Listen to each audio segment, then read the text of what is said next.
David, can you hear us?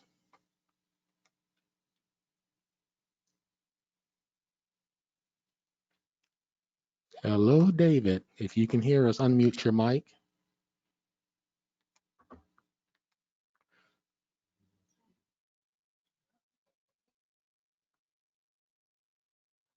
We got a couple of people waiting.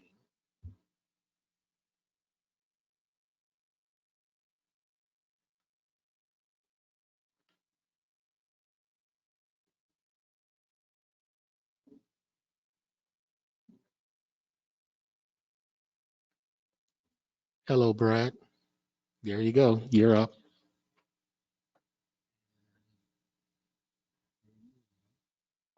Hello, Kendra.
Check 1, 2, 3, 4.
Do we keep, do I want it green or do I want it off? I don't know. It's not doing anything. I'm good with getting going.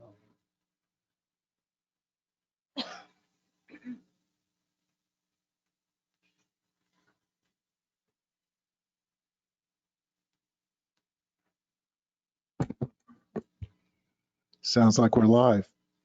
Okay, it's 1:02. I'd like to open the Echo Advisory Committee meeting for Thursday, September 23rd, 2001. Jill, would you like to start with a roll call? Yes.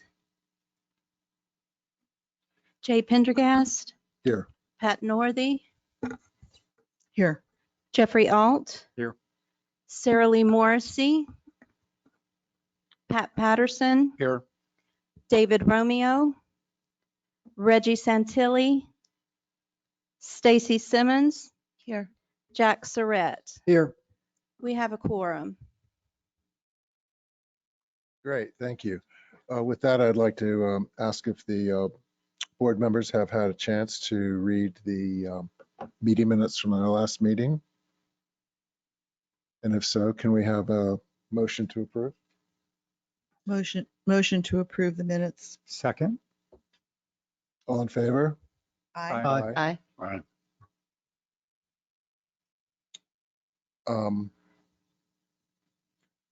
We have some old business. We also had a special request. I know that public participation is at the end, but a gentleman came in that would like to speak first. Would it be okay if he Sure. did that first? Sure. Okay, Mr. Chester. Thank you.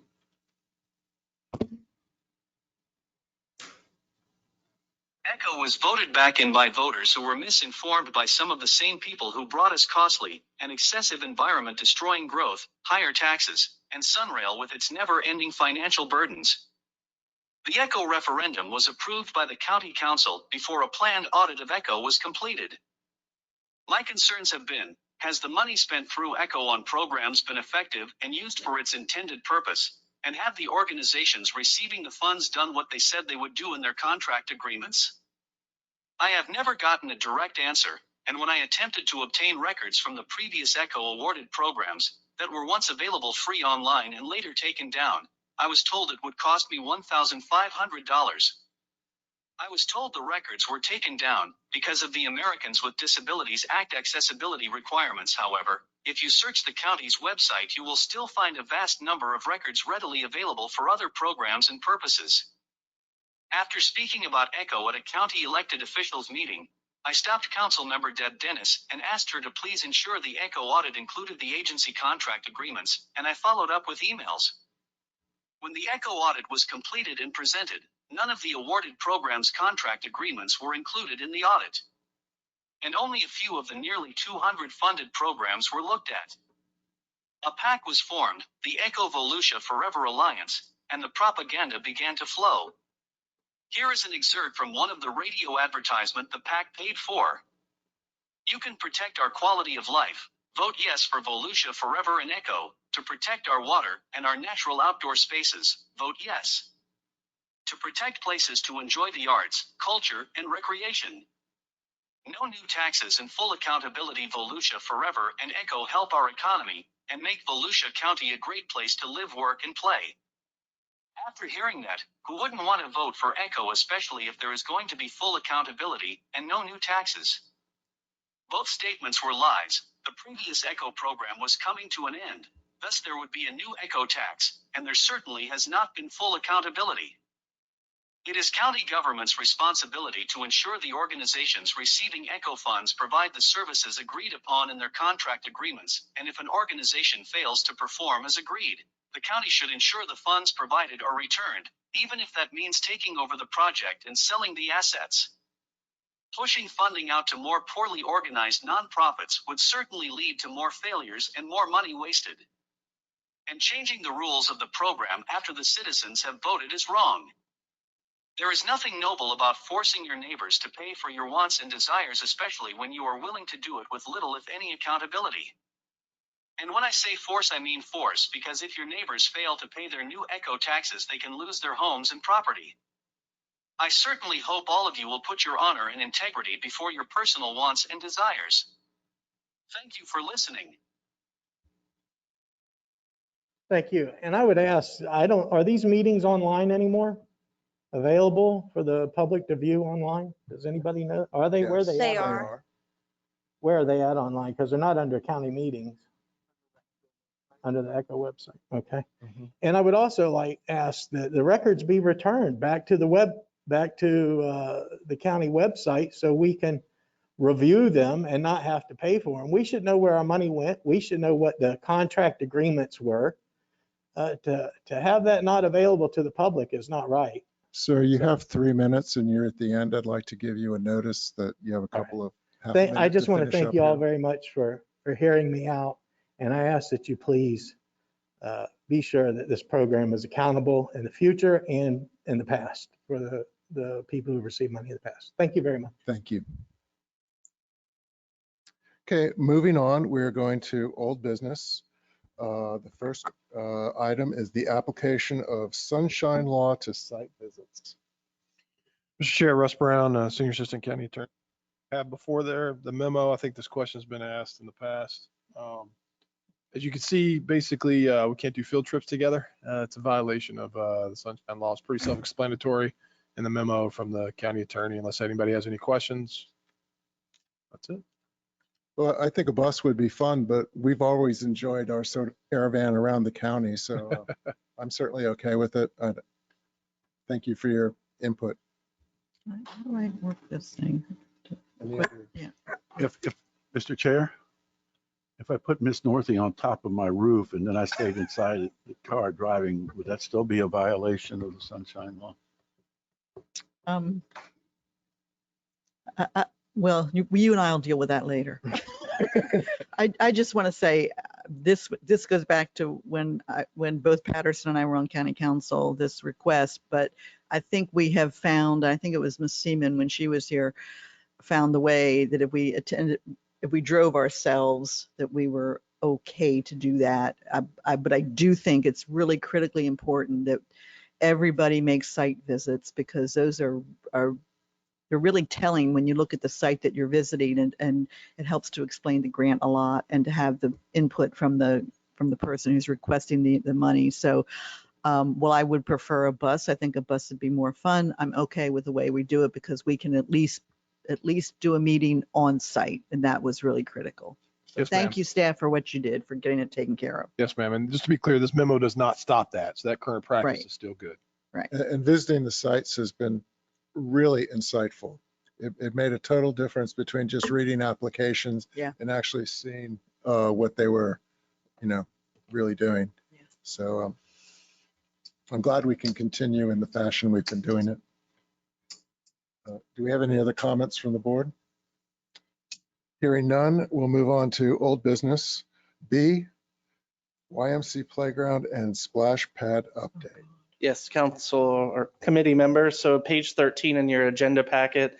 No, this was a project of special concern to you. We had given a 90-day extension to the Ormond Beach YMCA to complete their project. Based on our initial site visit, our team went out and they had completed the project as of 2 weeks ago. So we're in the process of closing it out for the Ormond Beach Y. Then, of course, this provides just a brief overview of the requested amount, the match amount, and what the project did in terms of adding a splash pad, 2 playgrounds, and the family center. Outside the family center, rather. Well, it's nice to see the project come to a completion, and it's certainly a good project for, all the citizens involved. However, I was a bit dismayed that the YMCA had a front page article in the News Journal and did not mention ECHO at all. And two weeks prior to that, and I may be a little bit off on my date, we had a similar situation happen with the Ormond Art Museum, where they had a grand opening, they all shook everybody's hand, had big pictures, and we are one of the funders of that project, and we were not mentioned at all. Same with Port Orange. And Port Orange, sorry, Same thing. forget that one. So we really need to do a better job of telling our applicants or our recipients of our grants that we are a willing partner, a funding partner, and deserve recognition. In fact, not even deserve, require, because I believe recognition is required in the manual along with the application. So, and thank you for following up on that also. Yes. Can I just ask a question? This is not part of the grant that had the trail that went through the parking lot, correct? Correct. They've rescinded They that grant. rescinded that one. Yes. Okay, they're not coming back with that one. Well, I mean, they might come back, but that's not active right now. It is no longer an active And project. how many active grants does the YMCA have countywide? I believe at this moment they do, this one, because it's not fully closed out yet, but Okay. Jill, correct me if I'm wrong, this is the only one. Okay, and so the land playground was rescinded too, correct? Okay, Yes. just trying to refresh my memory. Thank you. Okay, with no further old business, we'll now move into new business. The first item, number A, is project updates. Hello. So I think I've individually introduced myself to everybody, but again, my name's Kendra Hively. I'm the new Echo Manager. So I'm going to provide a little bit of updates on the active projects. Just to point out, on page 14 in your agenda packet is the project status. Now that project status is for the second quarter, which is through June 30th. The third quarter project status report is due in a couple weeks, and that'll go through September 30th. So I just wanted to highlight a few projects that we've received some information on since getting that report. Project 1709, which is the city of New Smyrna, the annexation restoration. That project's completed and the ribbon cutting was held August 10th. The payment's been submitted and we're just waiting on retainage to be released. 1910, which is the town of Ponce Inlet Davies Lighthouse Park. The railing for the trailways was installed and the permanent echo sign was ordered. So we're just waiting they're waiting for that to be delivered for them to install that. In 2004, the city of Deltona West Criles Park, the project started in mid-January of 2021 and was completed April of 2021. So the city is processing the final paperwork for that. So that's near completion too. So that's all the updates I have. If there was any other questions on any of the other projects that are on the list. Can I ask about Rookery Park? It says forwarded, awarded, but no contract to date, because that was some time ago when we awarded that. Yes, so the contract was just executed this week. Jill, if I'm, okay. So that should be moving along if you have any more information on that. I just gave Kat the signed agreement today. And so from there, I think she said they were ready to bid. Okay.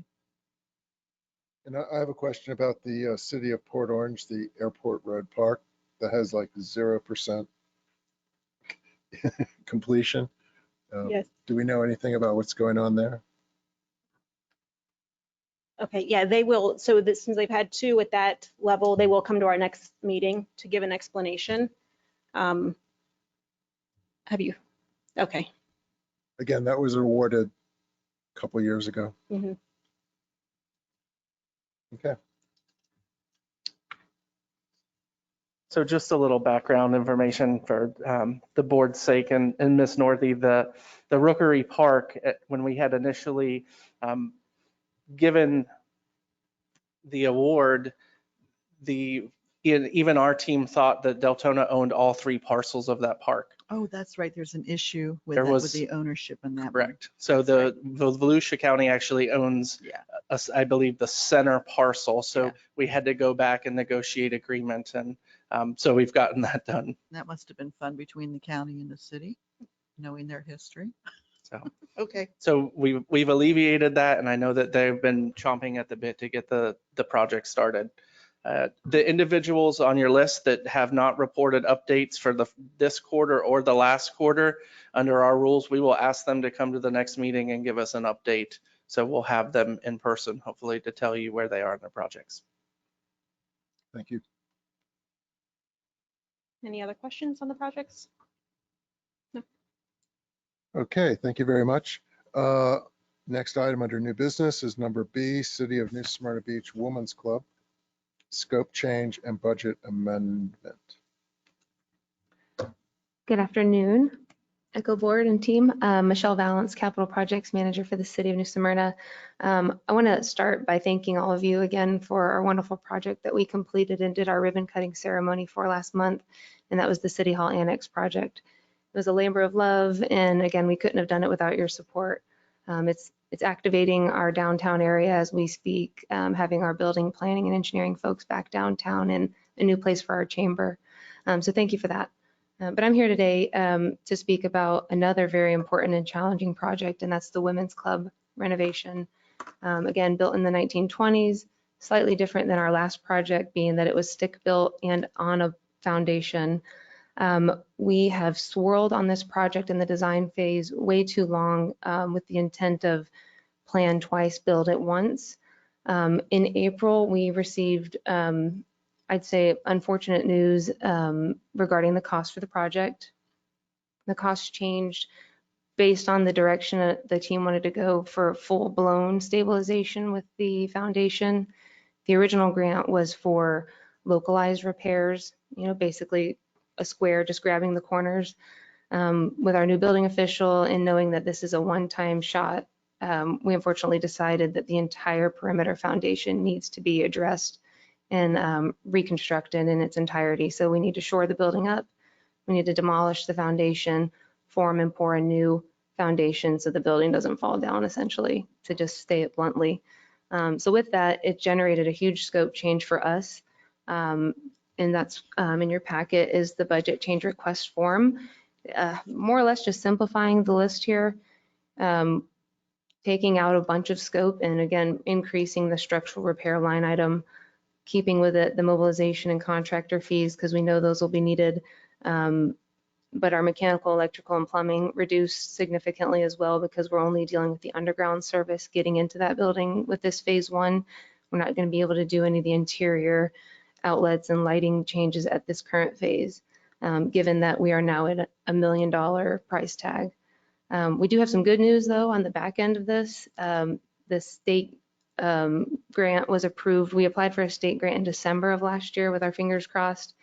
And during this change request process that we're doing with you all, we received notification of that approval. So the project has now been made whole with the ECHO grant, city contribution, and now a $600,000 state grant. So we're all in at 1.1 million to do this phase one, which we feel very confident will get the project done for the foundation piece. And then fast forwarding, we have applied now to the state for a second grant for $700,000 to finish what we started, to do the windows, do the doors, do some of the interior restroom modifications. So hopefully we'll hear back how that goes and be able again to accomplish what we intended when we applied back in 2019. So again, I'm happy to answer any questions you might have. Again, an honor to be here and hopefully we have another proud project to deliver back to you all. I have a question. Are you going to come back to us with another application relative to the original restoration elements? I don't believe that's the city's intent. I believe our intent at the moment is to use the ECHO grant for just the foundation repair and again, leverage the state funds for the balance of the project. Understood. Yeah. When will you know about the state funds? The state requested September 3rd was the application deadline, but we confirmed with them, it wasn't a hard deadline. It was just kind of a solicitation to see what projects might be coming their way to balance their workload. I believe that, it's next fiscal year, July is when we find out. So how far does that put the project back then? Because it is a working building and that was important to the ECHO board. Right. So I think if I had a glass, crystal ball, it would time very nicely because we need to do the stabilization first. So we need to wrap that one up, which will take us into June, July of next year. And hopefully, again, the communication with the state is already happening and we'll know better if, we just keep going and perhaps issue a change order to our architect to finish the design But you're components that were. confident that it will be made whole and the building will be open for use. I think do the women's club still meet there or not, or do they move? I don't remember. I don't, They were yeah, condemned. right, so I don't remember. I in know they're not 2019. using it now, but they were meeting there at one Yeah, time. Right. In 2019, the city had to close the building In for the sake of safety 2019, because okay. of the condition of the foundation.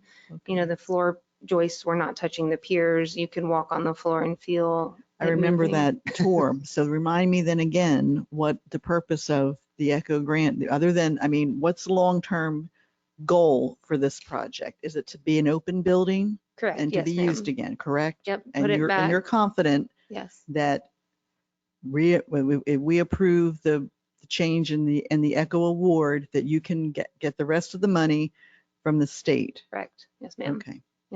Yes, I mean, speaking from a staff perspective and what I know personally is that is a very nostalgic building for the city. It was built in the 20s for community events and has continued to be used for that over its life. You know, between weddings and even, you know, business meetings, et cetera. We have yoga classes in there, you know, recreation uses it quite a bit. So it was hard and sad when we had to make that decision to close it. So I do know there's a desire because it gives us another offering. I think even for our recreation facilities that we have, we've got the Brandon Center, which is, you know, the big building. And then we've got the Live Oak Cultural Center, which is kind of, you know, kind of a moderate space, like slightly medium size. And this one's kind of a smaller space to allow folks. And again, weddings are, I believe, are often done there because the water is right there with the river. Yeah, it's a pretty building. Yeah, that's what we're setting out to achieve. I'm curious of one thing. I remember on a site visit, and we looked up under this building, and there's a history there about potential rum running in which they were placing things under this building from the river. Is that historic element being maintained, or are they just going with the foundation straight up? So we are required to have an archaeologist on site, you know, ordinance wise. There has been playful conversation with the museum. And I say playful because I'm personally excited by it. It is a now or never kind of thing, I think. Right. When are we going to come back and have this opportunity to get in underneath in this way?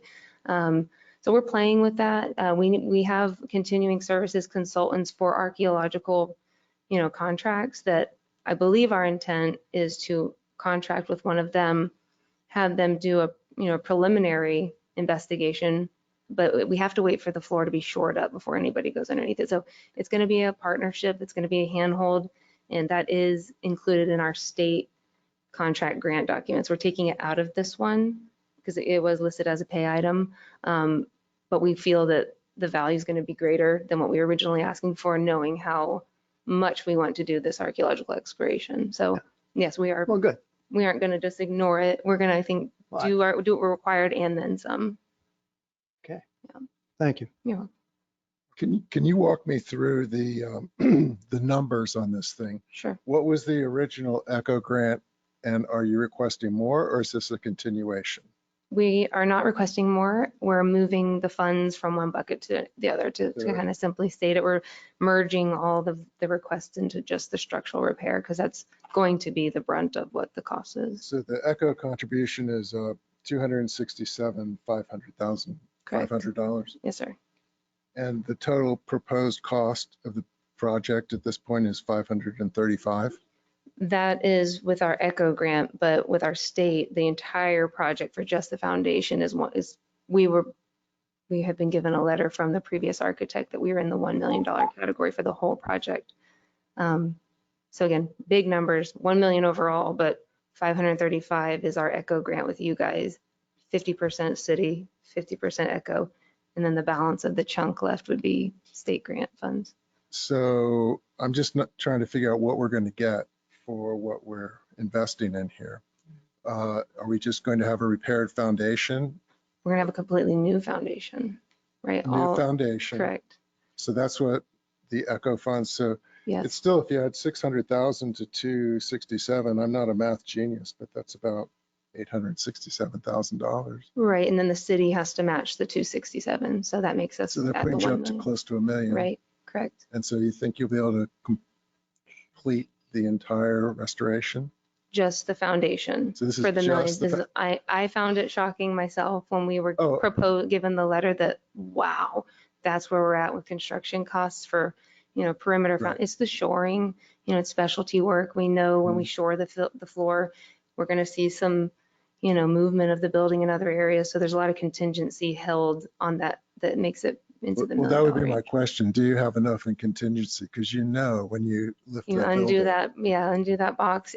So you again, just went through the church. I know. And again, we can rely as much as we can on our consultants and the expertise that they have, and what they've given us is over 15% contingency inside that million. So I'm proud to say the church, just to like sidebar for a second, we delivered that project in the 10% contingency category. We weren't even we didn't even have budget for 10%. We had 7, but long story short, the building fund and its contributions helped that. But you would have thought we would have had a lot more issues to deal with there, but we were proud to say we did it inside what's typical. So. I have a few questions, just reiterating, some of the match totals. I wasn't on this board when you originally applied, so I'm trying to catch up. Sure. But it appears that the original ECHO grant was going to take us through to completion and to opening. Correct. And now all we're going to have is a foundation, so it's definitely phased. Correct. So the timeline. Sure.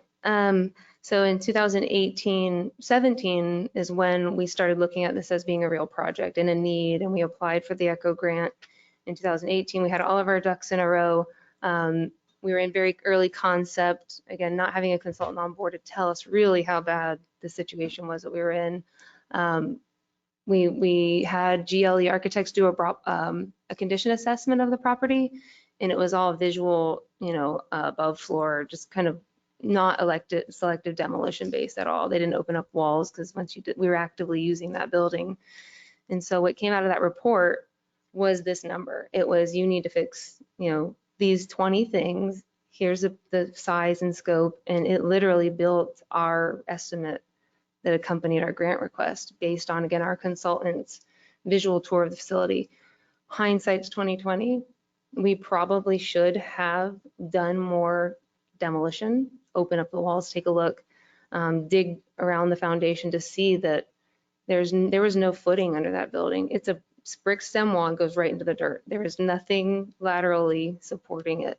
So we found all that information after we shut the building down, and we were able to determine that it's in much worse condition than was presumed. So at that point, going from just localized repairs of a foundation, which you can, isolate and move around, to completely now having to shore up an entire facility where you could technically move it down the street if you wanted to. We're going to detach this building from its foundation, and it's very specialized work to do that. So I do have a history with historic restoration. Okay. And I know that you don't really know what you're getting into until you get into it. Right. So there are usually some changes. However, when you finish spending all of the ECHO funds, we're not going to have an open building. And you're going to have a different phase to actually finish it. That's the timeline I'm looking for, because I am having been through projects that keep adding phases and knowing they keep changing scopes, right, and pushing stuff off, and then they actually never get done. That's my concern. We have had the discussion with the building official on, scenarios. What does it look like to be done and have a secure foundation? That was the concern. It wasn't so more anything vertical above that being the failure. It was the standing point, the touch point of the ground. And so we say, do we finish this, open the building temporarily right now that it's secure on the foundation? Again, the windows and doors need to be replaced for exterior envelope, long-term preservation.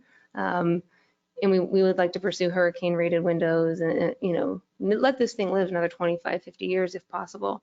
And it's not completely out of the question that we can take a moment of pause when we finish this grant that we're talking about, open it to the public, again, assuming the building official is comfortable with that. And during that time that it's back open, we're doing the clerical administrative work on the design side for the phase 2, which we'd swing back around with, unfortunately shut it back down again, finish the work and then call it complete. So that is a little farther out in gray, but we have been discussing how that looks, to answer your question. So I just want to make sure that the city is 100% behind opening up this building. Yes, that is the direction we've been told to go as staff. I've not heard anything otherwise. Michelle, I have another question. Sure. It's really interesting, the idea of picking the building up and replacing the foundation. I think that's a sound decision. How is that going to affect the utilities, the fire sprinklers, electric, plumbing? Have those items been budgeted into this? Because you know it's not going to go back the way it came out. Yes, so part of the scope with the current architect's contract is to address the MEP, and it's about $26,000, and the scope is truly that it's cut off the service where it's entering the building, do the work that's needed, put it back down, reconnect, and at those connections, if they are, many of them are in replacement need. It's the original water line coming into the building, the sanitary line's original. Taking those connections back to the right-of-way edge is part of this scope of work as well. So it is included, it has been thought about, but it will not continue above the floor in this phase. We're going to do all the underground work that's needed because it's a stem wall, you know enough about. It's it's penetration, we have to deal with it. But once it gets back into the building, dealing with any of the lines that go to the fixture itself would be a phase 2 component. Because I do know some of those lines are exposed on the exterior, like the fire line, that's an issue. Yeah, so we would just, again, cut the service off for the time of the work, and it's in the scope to repair it and reconnect it, and bring it back to working condition. Okay.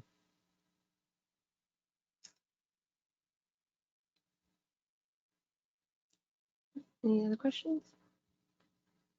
No, I don't have any more questions. Does the board have any recommendations or comments? Yeah, I'd like to move that we approve the City of New Smyrna Beach's Women's Club request for scope amendment.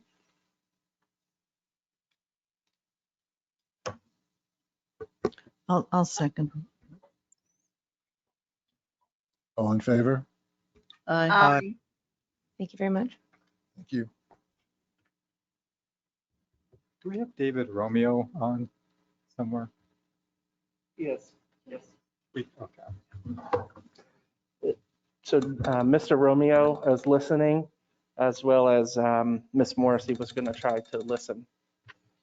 So they may be listening to us as well. So we have his vote logged then? Well, he can listen, but if he'd like to participate virtually, there needs to be a vote by the board if he has an extraordinary circumstance for not being here in person. Right, Mr. Chair, just as a reminder, in order to be excused and be able to participate virtually, first it has to be in a majority here, which there is, present physically.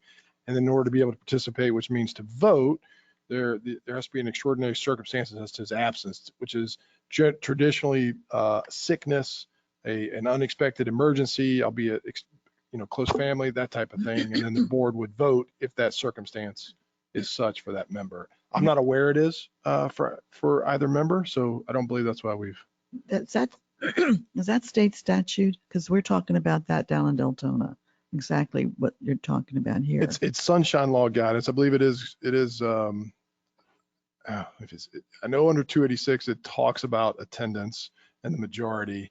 I just can't remember if where exactly that is in the statute, but I can get it for you. But it does come from the state. It does, yes, ma'am. Okay. I can get it for you. I'd appreciate that. Thank you. Yes, ma'am. Okay, moving on, we're at number C, living shorelines. Yeah, so I'd like to introduce the next speaker, but just give you some context for the presentation and discussion today. And that is, as many of you all know, that we heard a lot about living shorelines through the listening sessions. We discussed it at our first meeting in June when I was here by myself and we made it through together. And at that time, I went back and looked at the transcript from our conversation, and there was a lot of support for it, but a need for more information before we could make a recommendation to the county council. And knowing the timeline that we were on, the committee felt like it would be better to revisit this at a later time, was the consensus at our June meeting. So since then, we've presented our guidelines to the county council, who approved them. But at that point, they did give us some direction to come back to the committee to have this discussion and proffer a recommendation. We've also had additional committee members, like Ms. Simmons, ask for more information on living shoreline. So what we've done is ask the living shoreline expert to come and give a presentation to help us have discussion about the topic. So with that, I'll introduce Kelly Mcgee, who has a presentation for you.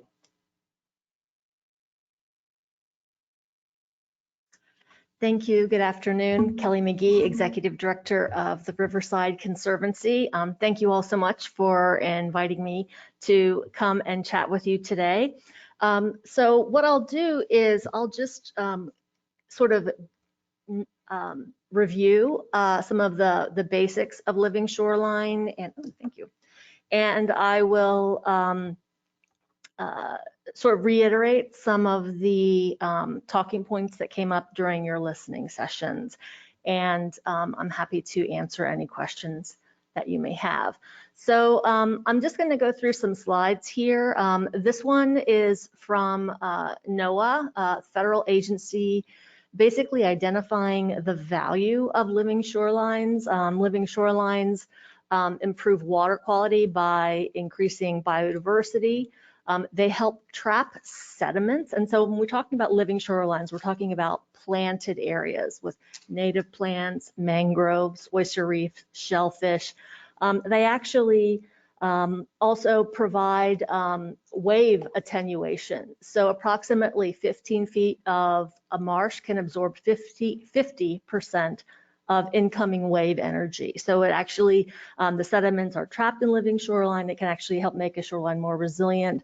And there are about 14 listed species in Volusia County that live in and around and amongst living shorelines. So that's just sort of an overview. And earlier over the last year, I presented some information about green infrastructure. I presented sort of the federal definitions and the state definitions.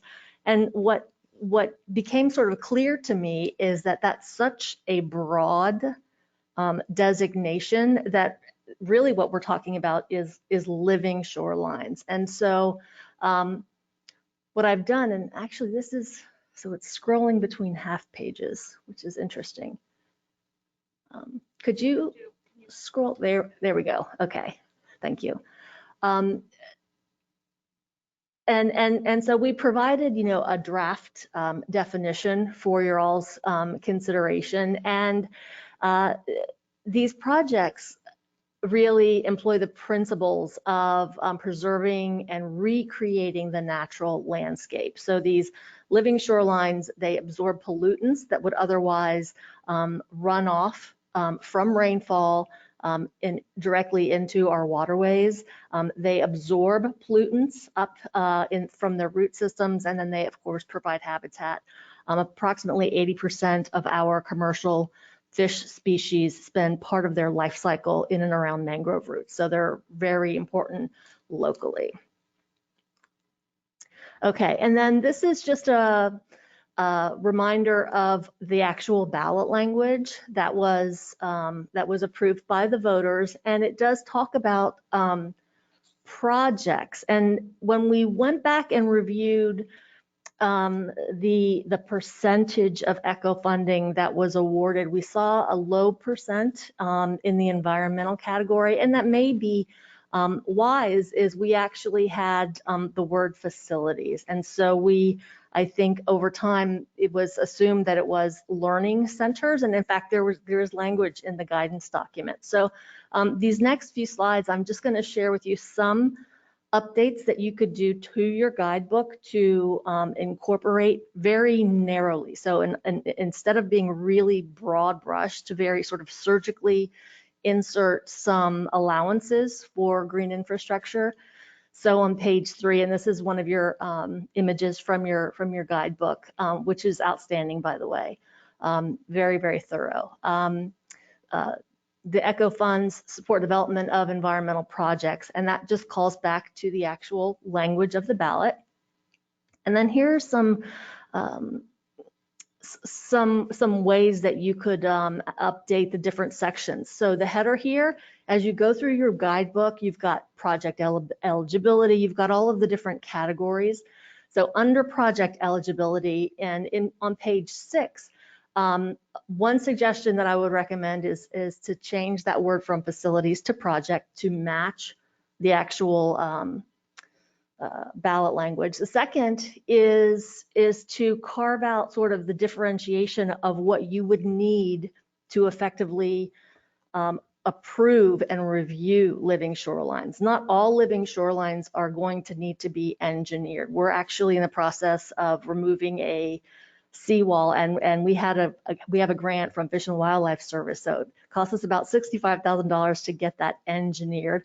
But not all shorelines will need that level of technical construction drawings. But there are some things that really are needed, I think, for to maintain living shorelines through the long term, and those would be either a conservation easement if it's going to be on private lands or contiguous properties, and that easement could go to the benefit of Volusia County, and also a habitat management plan. And so the county actually has a lot of experience in what should go into a habitat management plan, how often should it be monitored, and things of that nature. So there really should be a long-term plan for any living shoreline projects that might be submitted in ECHO, because you do have a timeline in ECHO, and you're investing funding, and you have that expectation that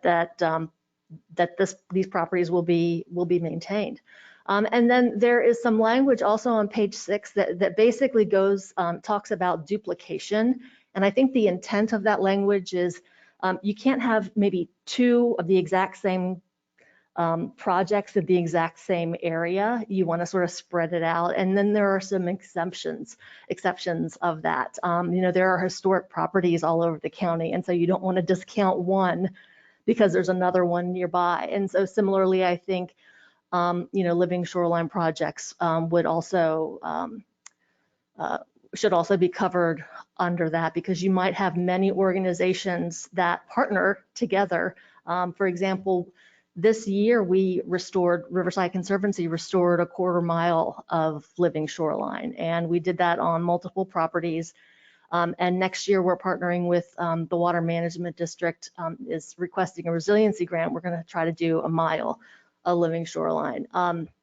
And so, some of those will be contiguous, and just would hate for those projects to be bound up in a duplication checkbox. Okay, public access. This is really important, as we know. There could be an exemption for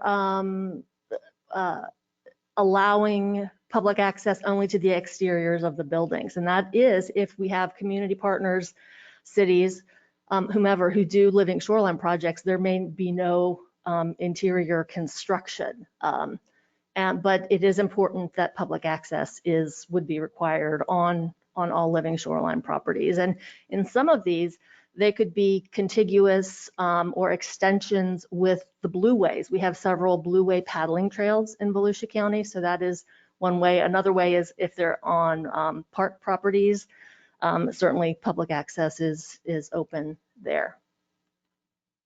And then I just have some updated photographs for your consideration of some projects that we have done this summer.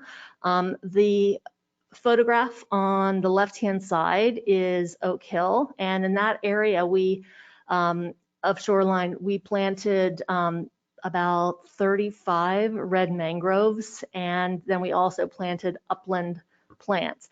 And so it's important, these habitat management plans are really important because you want to ensure that the plants, the living shoreline that you're investing in is going in at the right place, right plant, right place.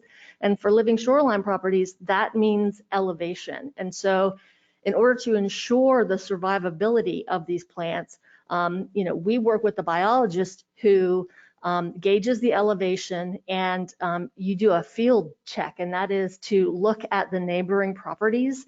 Where are like plants growing at what elevation? And that helps determine the elevation. Red mangroves are in the water. You know, they like really wet feet. Then you have black mangroves that like to be in the water most of the time or sometimes. And then you have white mangroves that are upland of that. And then finally you have buttonwoods, which are sort of the hardwood version of mangroves. And so you want to ensure that people who are installing these know where to put them. And the middle picture is a photograph of some areas where we have mangroves and oyster reefs growing, and we've got actually red mangrove propagules just sort of self-recruiting right in these areas. So that's pretty cool to observe. And on the right-hand side, it's not obvious that this is a beautiful living shoreline project, but this is a park in Edgewater, and what we've done is remove the grass. So we've removed the area that the city has to maintain with irrigation, fertilizers, and regular mowing. And instead, so the plants that are to the right of the posts, it serves a dual purpose. Those are not legal parking spaces, but sometimes people do park in that area because it has grass on it. So it's sort of, and I think that's a liability issue because it's kind of a steep embankment next to that. So there's some really beautiful plants when they're mature that are going to fill that whole area out. And then waterward, we have Spartina planted, and you can't really see it in this photograph, but we have hundreds of oyster modules installed. And that will help minimize erosion and increase the filter feeding and water clarifying properties on this site. Could we maybe scroll? There we go. Okay, so this, I've showed you these slides before. These are just some of the ways that you can plan living shoreline. So in other words, if you don't have construction drawings, if there's no engineering needed, you will need to know sort of what is the plan. And so this is an example. And then if we can just scroll to the next slide, please. And then you do sort of a cross section. And this is something that we put in these letters of exemptions for the Department of Environmental Protection. There are waivers now for living shorelines. So that's really handy. And we can keep going to the next one. And then just some aerial examples, and you can keep going. Next slide, and the next slide. So and we'll just stop right there. So, so these are the core oyster modules that we have been using. These modules are from last year, where we had just sort of the blank oyster modules, which they're concrete modules with oyster shells embedded in them. Baby oysters that are floating naturally, typically twice a year. They spawn twice a year. They attach to other oyster shells and self-recruit. We've had really good recruitment of spat on those, but we were able to plan a year in advance what we were doing this summer. And in partnership with Whitney Labs and some local aquaculture companies, they were able to pre-seed the 1,400 oyster modules that we purchased this year. So the oyster modules that went in already had live oysters growing on them. Next slide. And again, next slide. And so here you can see these blue arrows are pointing to some of the spat that have attached to the oyster modules. And next slide. And next slide. And then part of any living shoreline project is that management plan. And we take students out and we do a quadrat analysis where we look at the quantity of the plants, we look at the different species, and we look at trends. But also something that I would just recommend that any kind of habitat management plan might have would be for signage and or sort of a decorative cues to care. So they can be low fencing, they can be something that is visual to help the folks who are maintaining that property, particularly if it's a city park. it helps the folks who are maintaining them to know, okay, I'm gonna not mow this area, I'm gonna weed whack around this area. And it's been kind of really fun to work with the city on, sort of learning what plants grow best and figuring out ways to make it easier on them to maintain the property. And next slide. And with that, I'll conclude my remarks and I'm happy to answer any questions. I have a question for you, Kelly. Does your shoreline restoration, do any of those include removal of invasive species such as Brazilian pepper? We have not done those, but I would say that would be a wonderful thing to include. But I would say that each project could potentially, when they're doing their application, they can show you, okay, well, we have invasives in this one area. We just haven't really dealt with many areas with invasives. We've been pretty selective about the sites, but Brazilian peppers everywhere, right? So it's an issue, and it's a real cost. And so perhaps including an estimate for removal, because you have to have someone who has a state herbicide permit, because you have to cut those Brazilian peppers all the way down to the root and then apply that herbicide immediately, or really yank them out by their roots with heavy equipment. So if you feel so inclined, I would say that's a great use, because especially if you do it in combination with a planting, you've got another healthy plant, native plant to go in there right away. And that's something that happens is people go in and they pepper bust, but then there's nothing to replace it. And then maybe in a year you have air potato that comes in, a new invasive species. Yeah. And so having a living shoreline, new plants would help with that. Yeah, I have a number of questions. So when you talk about living shorelines, are you specifically talking about saltwater shorelines, or can this be applied to freshwater shorelines? It would really be up to you. What Riverside Conservancy, we do saltwater You do estuary. saltwater, I know, but there would be, I would assume there were other organizations. Absolutely. And actually that's not, we have done only saltwater restoration. We are hoping to do freshwater restoration. Okay, so you're for not example, seeing this as St. John's River. Yeah. There are many bluffs and areas that absolutely that would benefit from a Absolutely. restoration. So tell me what the difference is between a river restoration and a beach restoration. Okay, so a river restoration involves plants like mangroves, spartina, oyster shells. So we're doing many species. We're really creating mini habitats. A beach restoration, the planting projects that I've seen and been involved with in years past, really it's planting sea oats. They're the main plants. There are some other plants that you can plant, sort of those creeping plants that go out and are sort of first on the beach. But then again, you have to have a supply of those plants, right? The county used to have a tree farm that specifically grew beach and dune plants. The county doesn't have that anymore. So, but really, it's sea oats is what you'd be But planting. we're not talking on this requested addition. We're not talking beach renourishment. No, ma'am. That would no, be, that wouldn't see that. I wouldn't classify that as could get as living shoreline, right? So beach restoration, like just sand restoration, is usually done as standalone projects. Okay. You're not looking at.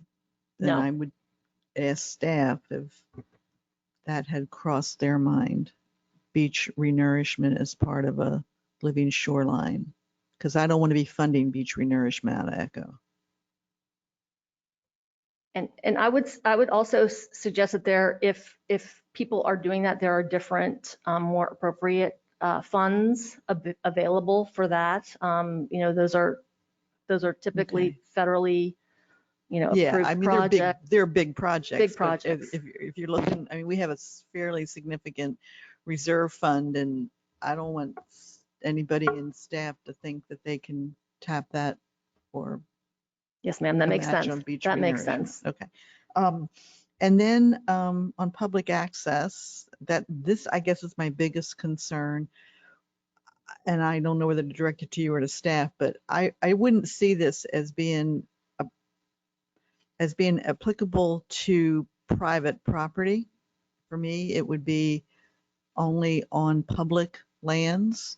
I mean, I don't know whether that's something you've thought about, but I don't think that we should be a honeypot for a private landowner to come in and say they want to do a living shoreline. And then, I mean, the whole thing about Echo is. Right. Well, and that's the purpose of a conservation easement, is we would never put grant money on a private property unless there is that commitment for the access. For the access. Absolutely. Okay.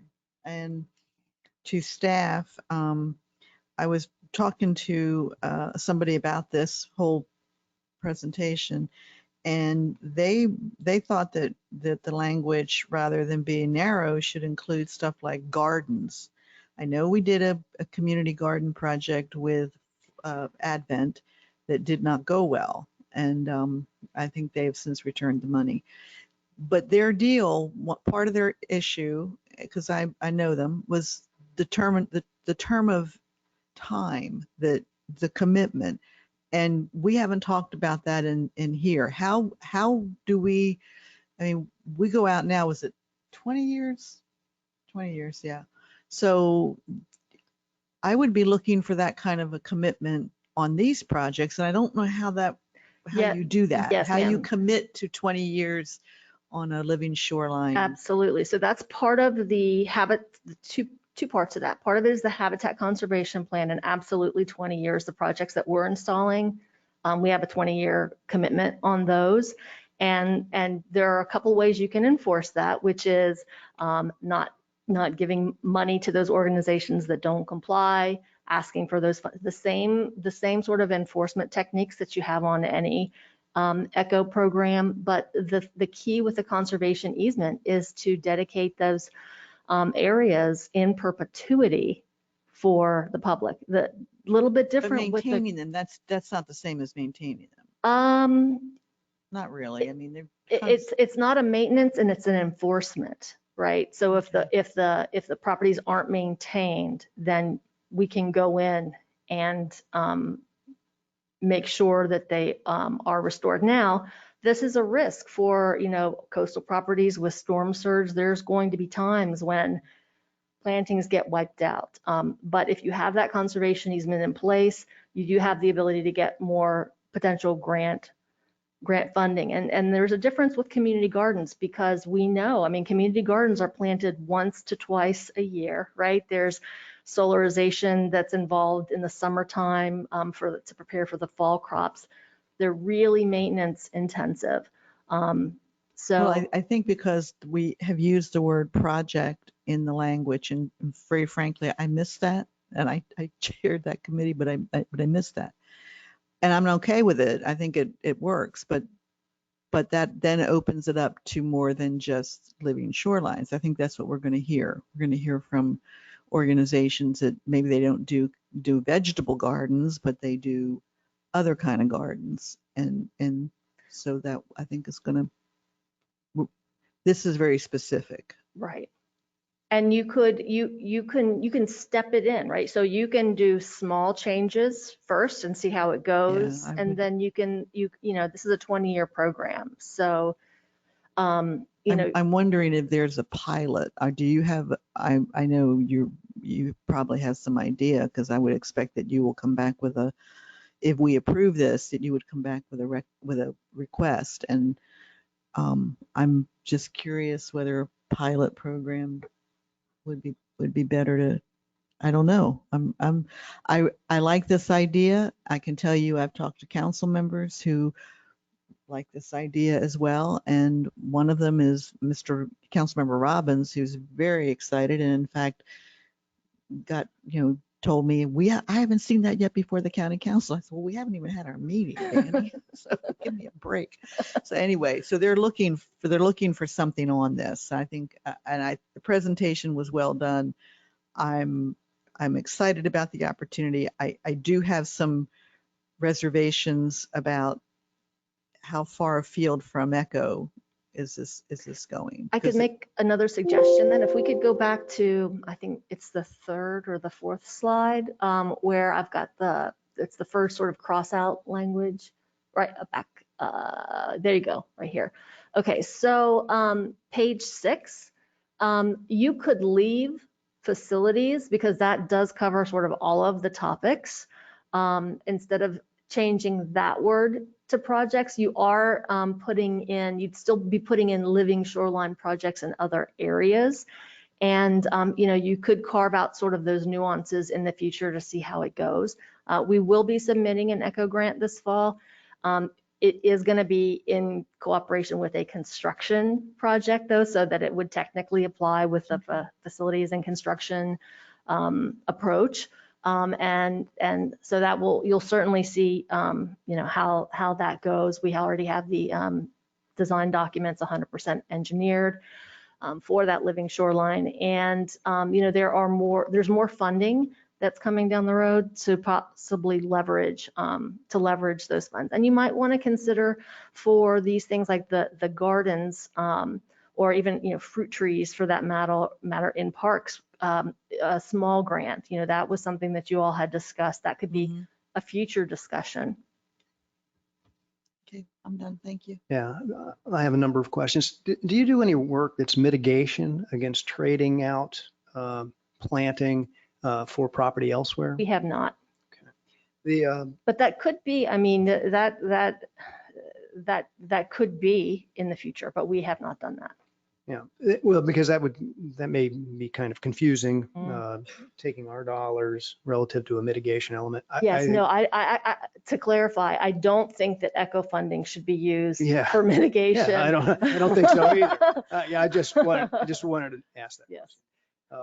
I took special interest in Miss Morrissey's letter to us that addressed some of these things, and you've addressed some of them because one of her points was a more narrow definition from green infrastructure. Mm-hmm. And you've done that nicely, except to me, I find it perhaps too narrow. And as we've talked about parks and whatnot, all of a sudden we're talking about living shorelines, which is essentially your project. Mm-hmm. That's what you do. And I understand you've got your own interest there, but to me, this to me is a perfect example of adjusting our criteria by the ECHO.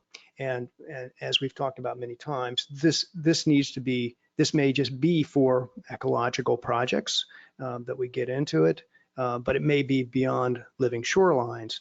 And so when I think of it, I'm thinking of how it would fit within our structure of where we're going. And I think customizing this criteria is real important to ecological projects because they're unique to parks and some of these other that things. Was exactly the conversation that I had, almost to the person. Maybe you even talked to the same person. No. That was their. They thought broader. Well, I think it needs to be somewhere in between, right? Yeah. It can't be green infrastructure at that, and it can't be living shorelines and left at that. I think there's a place in between, and that's the challenge. But what it would do is it would facilitate these ecological projects, which I think are critical and missing part of what we've been doing. And so I love all that. I think there's a lot to it. I think that, getting through that might be difficult, and it's probably not just a couple word changes. It's probably a bigger thing for the associates at the county to figure out.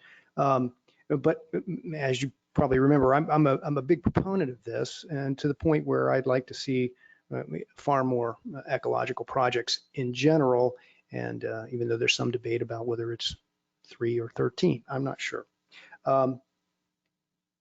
May I comment on that? Sure. That's a really interesting line of thought. I have not seen the letter from Ms. Morrissey, but I was just thinking you've got separate criteria for farmlands, right? Because it didn't fit No, I'm sorry. Now I'm thinking forever. That's Yeah, forever. different story. Yeah. But yeah, her issues were really over the green infrastructure and the broadness of that term, the maintenance and monitoring, which I think we've kind of addressed, and also easements in general, which you brought up. So but it was good and it was well thought out. And just I think, as we all think, we really want it to happen, but it has to happen the right way. So thank you. Thank you.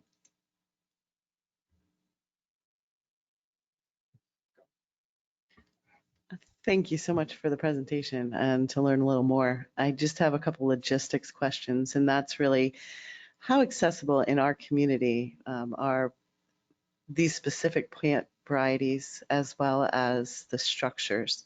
So if a project would come to us, is there any struggles with obtaining those materials? We have struggled with getting a certain species, for example, buttonwoods, which are the upland trees. We bought every single buttonwood that the Marine Resources Council had. And, you know, it sort of depends on its supply and demand. We are fortunate that we have a lot of local businesses that cater to natural shorelines. We've purchased a lot of Spartina from Beeman's Nursery. We purchased mangroves from growers as far as north of St. Augustine and as far south as Brevard County. But the great thing is we do have partners locally like the Marine Discovery Center. They do oyster structures that are very similar to these core modules, and they're always testing out new methods, particularly plastic-free methods of oyster restoration. And their salt marsh, it's owned by the state, and it is it's a source for these species. The key is planning well in advance, because you basically submit a letter. It's a permit, it's a harvesting permit, and you have your volunteers go out and harvest the Spartina or the red mangroves or the black mangroves. And if you time it right, you can actually go out and get those propagules, right? So you're not like digging up trees, you're harvesting the propagules. And so, you know, the more projects we have, I think the more businesses will invest in native plants. So you didn't have a problem with the 3 projects that you've conducted recently then? No, we knew that when we first reached out to Beeman's Nursery on the Spartina, they told us that that they needed a 2-week lead time. And so we were able to tell them always a month ahead of time in advance of placing the actual orders. So just like so many of our other projects that come through, supplies are just really limited at this time. So that was my concern. And I look forward to seeing applications with this. Thank you so much. Thank you.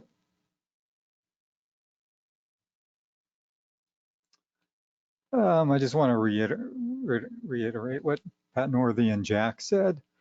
Yeah, my concerns would be about on private land. I wouldn't agree with that. I also, can you explain what your definition of a restoration area is and why it needs to be restored? My concern is, I mean, if something gets damaged by a hurricane, I understand that. But I too have problems with, I want to make sure we're not, you know, mitigating damage done by a developer. Right. So I don't believe ECHO money should be used for that. That's their responsibility. Right, I agree. So what I'm saying restoration would be sometimes even it can be a park that they put in, let's say, a rock revetment or a seawall. And we actually are working with the city of Edgewater on turning those seawalls into living shoreline. We're not going to the extremes that we are at Riverside Conservancy, where we're taking out a seawall and planting, but we are working with designs on how to incorporate living shorelines seaward of those structures. So for example, installing core oyster modules along those seawall fronts, not core oyster modules, reef walls, they're panels that actually attach to the reef wall, and then we can put coquina or other structures around it and then do sort of planters, seawall of that. And, you know, there are a lot of county and city parks that could potentially benefit from those. But I agree that mitigation is not something that those are required. And there's language in other grants that say you cannot use these funds for legally required mitigation, things of that nature, so that it doesn't become sort of a developer slush fund. Absolutely. Just one more question, and it might seem a little odd, but I did a project with mangrove trees at least 20 years ago, and I know they're very prevalent down south, and they're slowly moving north, and I know there have been a lot of national reports on this too. I know they have a lot of benefits, but do they actually become an invasive plant to what was there before? That's a really interesting question. And so states to the north of us, states that are used to having really extensive salt marshes, are sort of seeing that thought process of, oh, mangroves are invading our salt marsh habitat. However, in Volusia County, you know, we are in the natural sort of normal, that's a loose term, of the range of these species. And you know, they can be weather vulnerable, and not just in terms of storm surge, because actually mangroves survive hurricanes really well. They're really resilient. They've got those prop roots, and they can really attenuate waves. But they can be temperature dependent. And so, you know, we did have a hard freeze about 20 years ago that killed a lot of the mangroves, and they're coming back now. But I would see mangroves in our area. When we're seeing mangroves grow, it's part of the ecological succession, and you're accreting property. So even when you restore massive beds of, let's say, oyster reefs, and then you get mangroves sort of marching on them, the idea is that those oyster reefs then grow as well. And so I do not see it as a threat. Brazilian pepper is far worse. You know, I mean, for all states, I think, to be concerned about. And then I think just my last comment is that, yes, I think the definition for E needs to be broadened, that we shouldn't have such this narrow focus.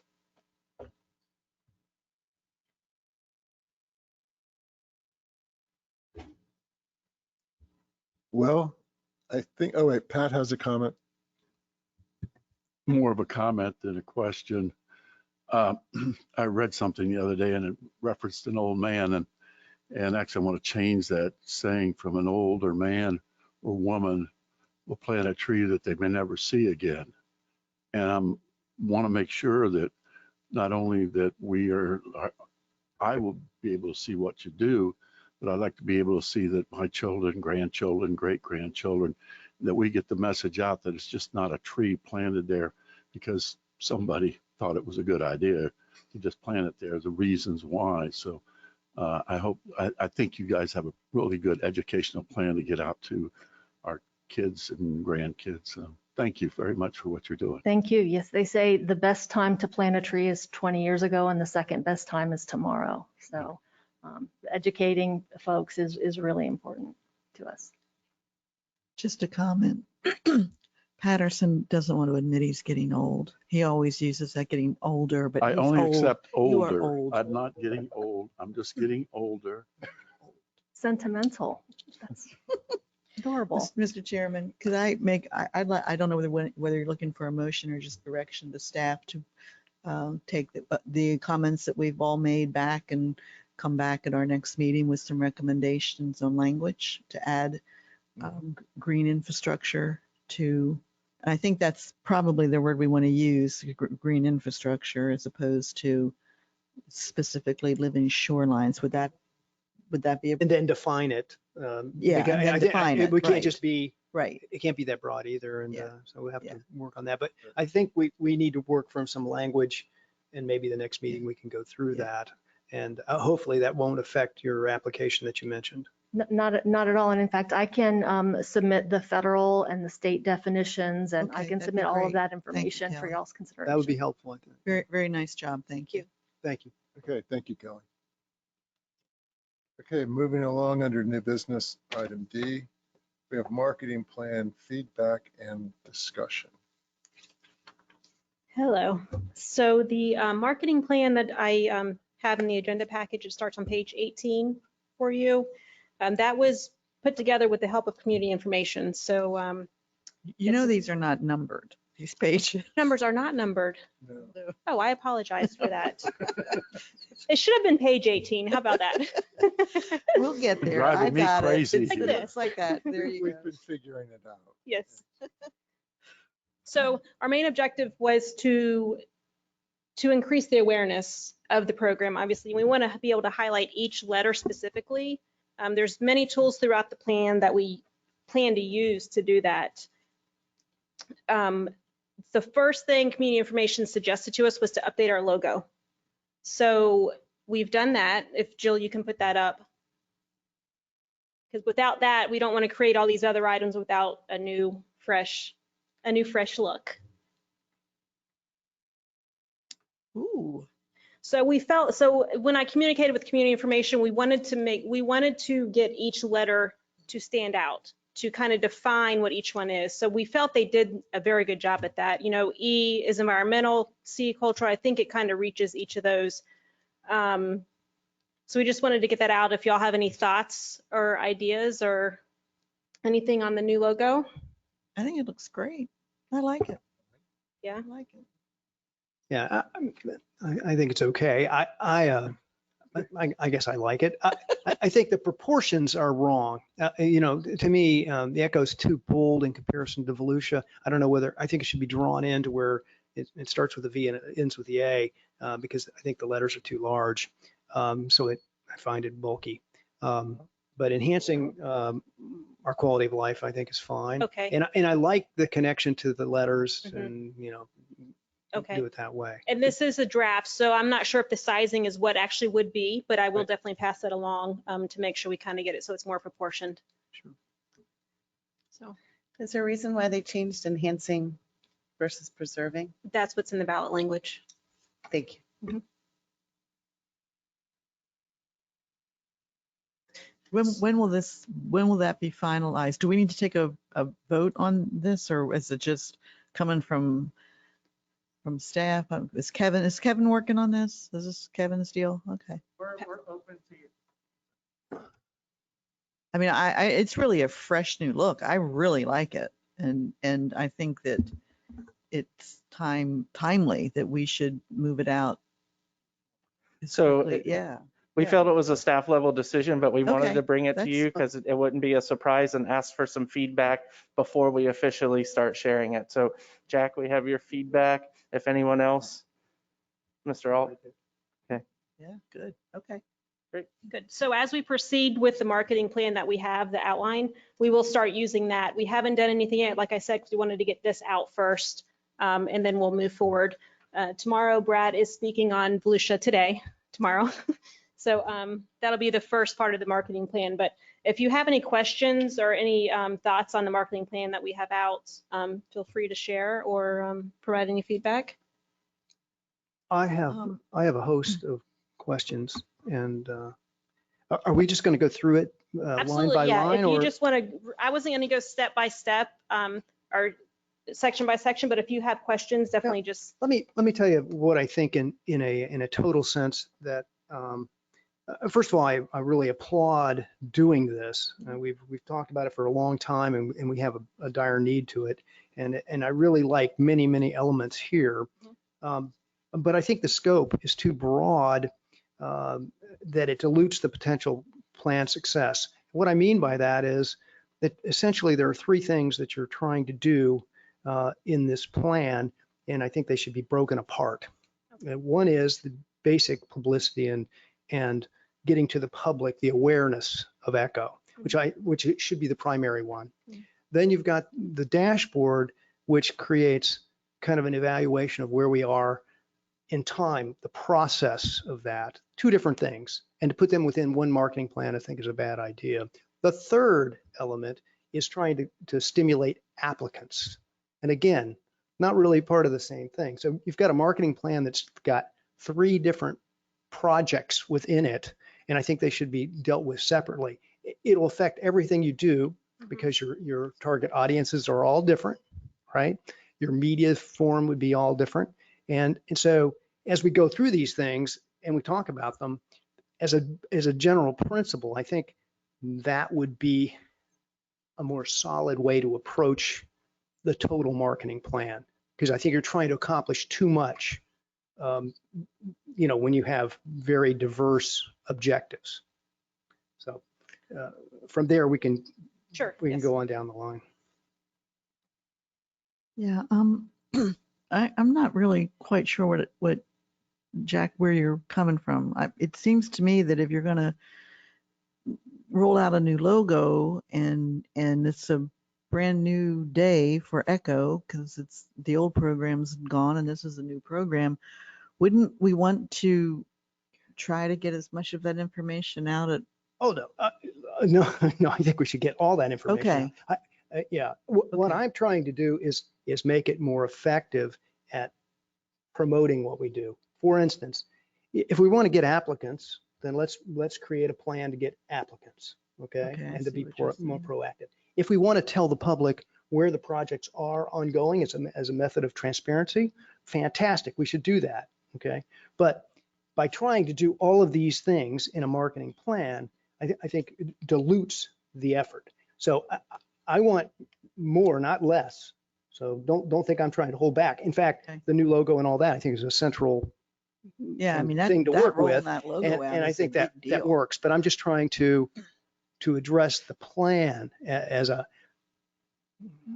project, if you will. I will, excuse me, I will mention on the Volusia Magazine piece in Volusia today, I was a little disappointed that it was only 4 times a year.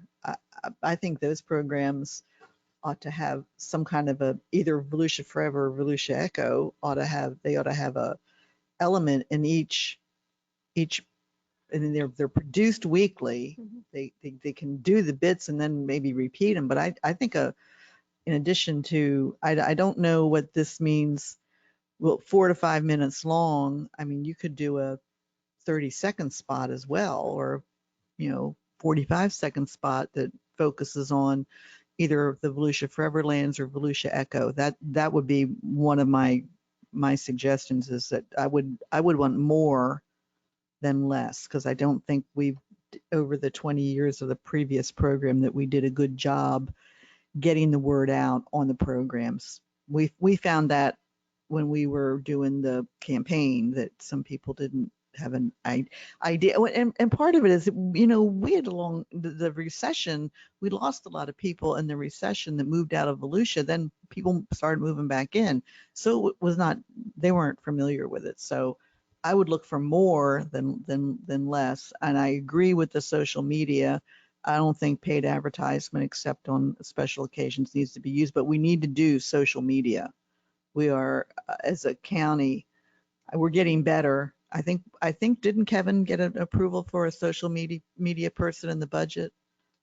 I think he did. I'm not familiar with that. I think I heard that. So anyway, but I think that's a good thing. I think social media, positive social media, is always a good thing, because there's so much negativity out there. So that's it. I like that. Thank you. I'll just go down certainly. the list versus us talk about it, because I like the basis of the plan. When we get to the target audiences, again, I think it depends on who we're trying to talk to. In general, we're talking to the public in general, but as I look down the list here, and number 1 is Volusia County taxpayers. I think that's true, except but we're trying to get the exposure outside of the county as well. So I don't know that, and I don't know if taxpayers is a special word, or residents, which would be different. But then, as you see, as we go down the line, and it says potential applicants. Well, I don't know if this is in any kind of priority, but that's really not the idea. What we really need is more exposure and awareness of what ECHO does and what's available to us. I think there's a whole nother facet of this. It's much bigger, which is the whole ECHO tourism and actually bringing people from the outside in, not just talking to ourselves and particularly talking within the county. I think it's a bigger opportunity. And Jack, can I offer this and see, I mean, we have 3 tourism boards. Perhaps we should ask them to incorporate, specifically incorporate ECHO. I'm with you, and I think it goes beyond that. And we'll, as we go through it, you'll see. I'm thinking just that. I think that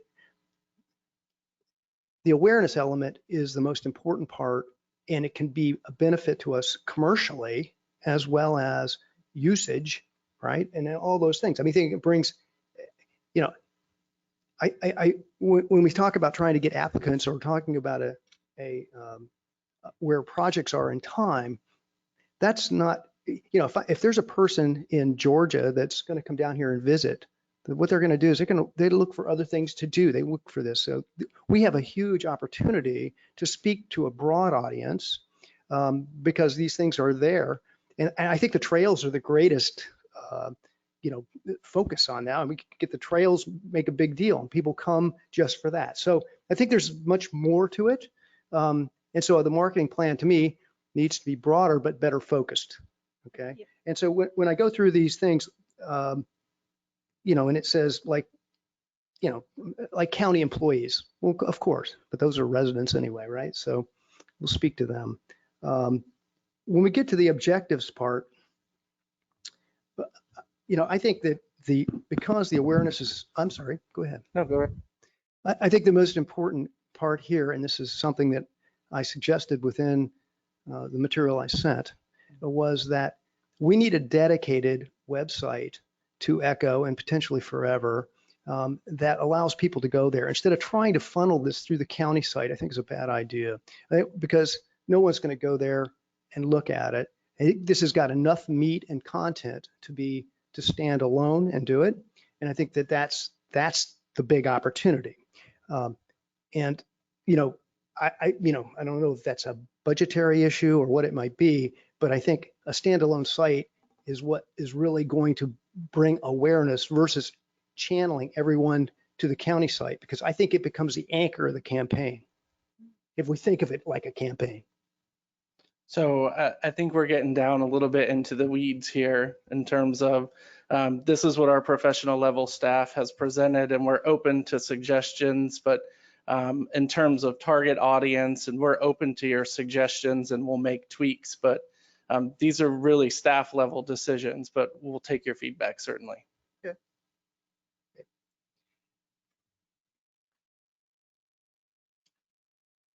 Sorry, I do have a comment real quick if I could.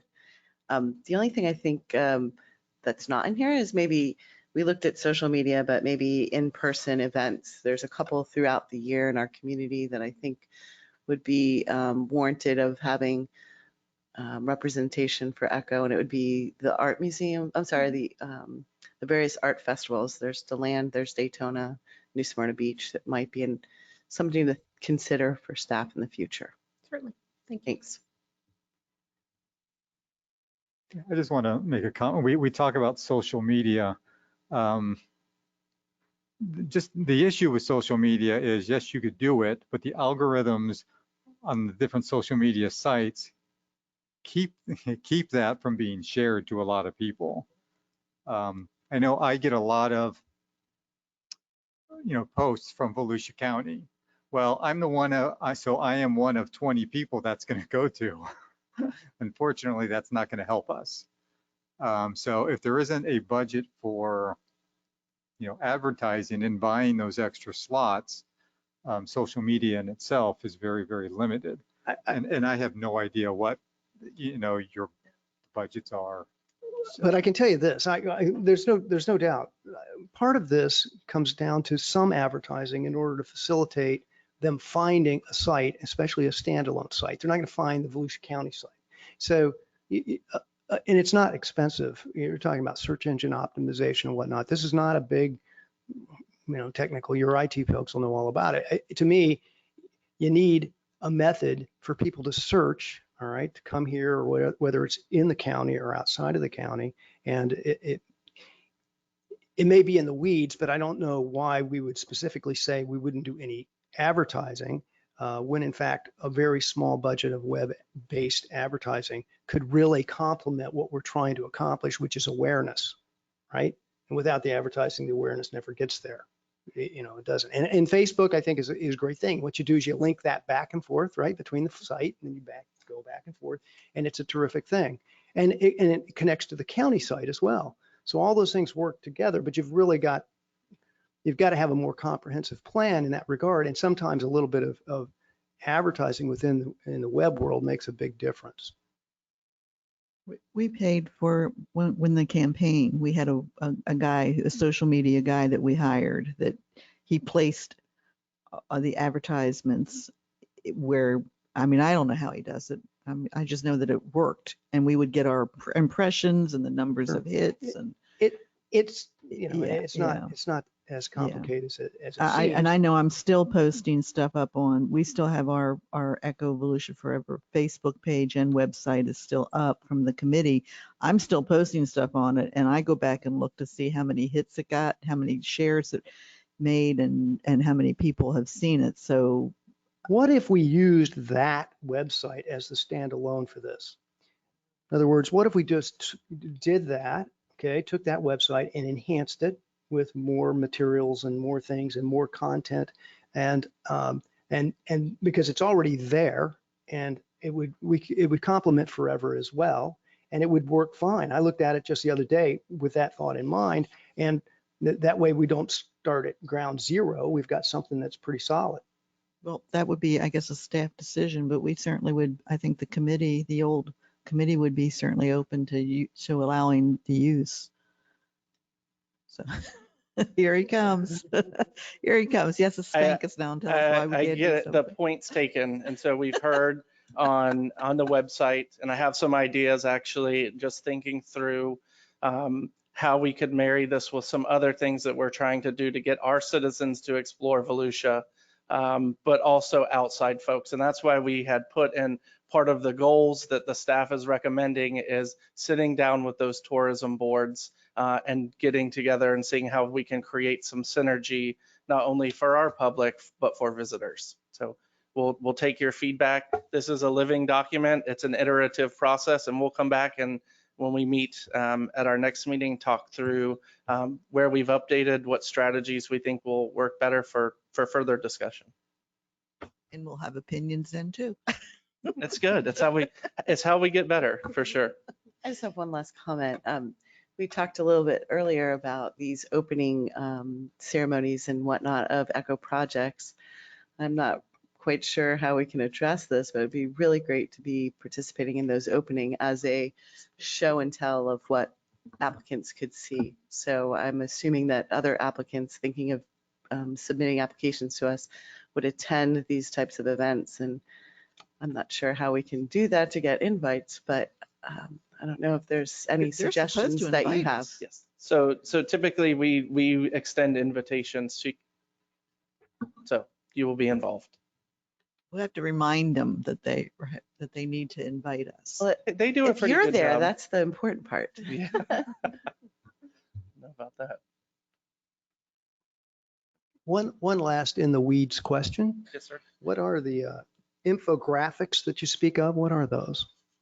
So infographics are kind of the one pager with a snapshot. So what we envision kind of doing is taking the data from our annual report and putting it in a graphic form, but with numbers. It's basically like an impact summary. So it's not a report that you're reading. It's a one page saying, over 600,000 people visited Echo projects in 21-22. This many projects were funded at this level. So it's just it's a visually appealing way to communicate impact. Okay, got it. Thanks.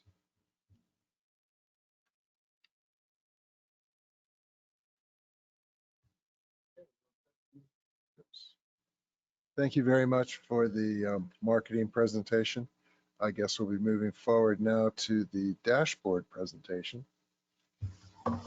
Correct. So Kendra's going to come up so she can navigate and kind of walk you through what we've been working with. I will say that this, again, iterative process, but we've gotten some direction from council, and I think it's good for our community to understand where their dollars are going. And so again, want to get your feedback in terms of what you think works and what needs to be tweaked. But Kendra and our team, I will say this is the first dashboard that our GIS team has ever done. So we're learning together, but we think it's a good start. And so with that, I'll turn it over to Kendra. So I know I sent this out. I don't know, can y'all hear me? I don't know if the mic was working or not. I sent this out late yesterday, but I kind of wanted to go through how it works and how you can help, how it can be navigated. So at the top, there's the different categories for each of the letters. The year, you can filter by year, all the way to 2002. Go ahead and filter some, Kendra. Okay. So click on a category like culture. Okay. And so you'll notice that the map updates to all of the cultural projects as well as the funding amount. Yes. So the match funding and the ECHO funding updates. So if you click on the next one, let's go to environmental, Kendra. You can click on it. You can see. Yes, that shows the stars. That's all the environmental projects. There's 13 historical. Then you have the outdoor. So you can click on a star and it brings up a picture. You can link to their website. It has the information about the grant. Go back up for just a second. So we went back and forth about providing just the match number, but we felt it was important for everyone to know what made up that match. Was it land match? Was it in-kind services? So we have included all of that in terms of the match from our partners. Can I ask a question on this one? Does this work when, I mean, you're on the map and this is similar to what I think we had previously on the website, but over like on active projects, if you go to one of those projects, like Davis Lighthouse Park, does that then, okay, so I missed that. Okay. So you do have an idea where the location is by opening it. It's just not visual at first glance. Okay. And the gauges tell you, we ask them in their quarterly reports for design complete and construction complete. So as you see all of our active projects there to the right, if you click on one like Lemon Bluff, it'll tell you it's 70% construction complete. So we'll update this after each of the quarterly reports so the public can know where the project is. You can also, on the far left side under projects funded by category, click on the colors and it will list the projects not only on the map,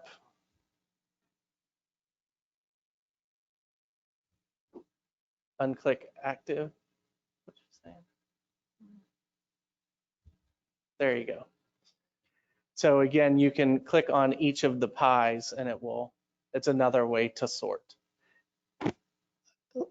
Let me just say, this is fantastic. I think this is really terrific. It gives you the full perspective over history and the in process right now. I mean, this to me gives you all the information you need. It might be difficult to figure out how to get there because, point and which way to do it. But I think this is really what we've been talking about for some time as to a process and being able to envision the process over time. You talk about transparency. You can't get much more transparent than that.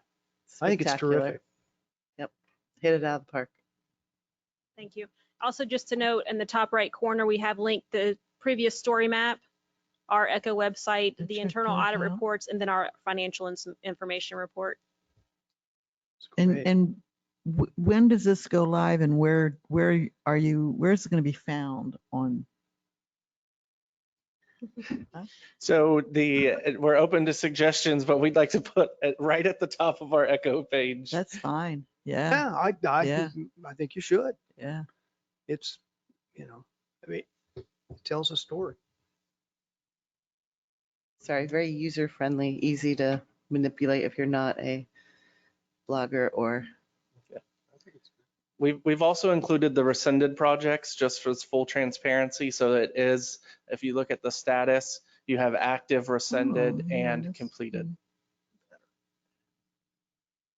I think it's great too, what you've done. I love this. The one question I have is in reference to the question we had earlier today.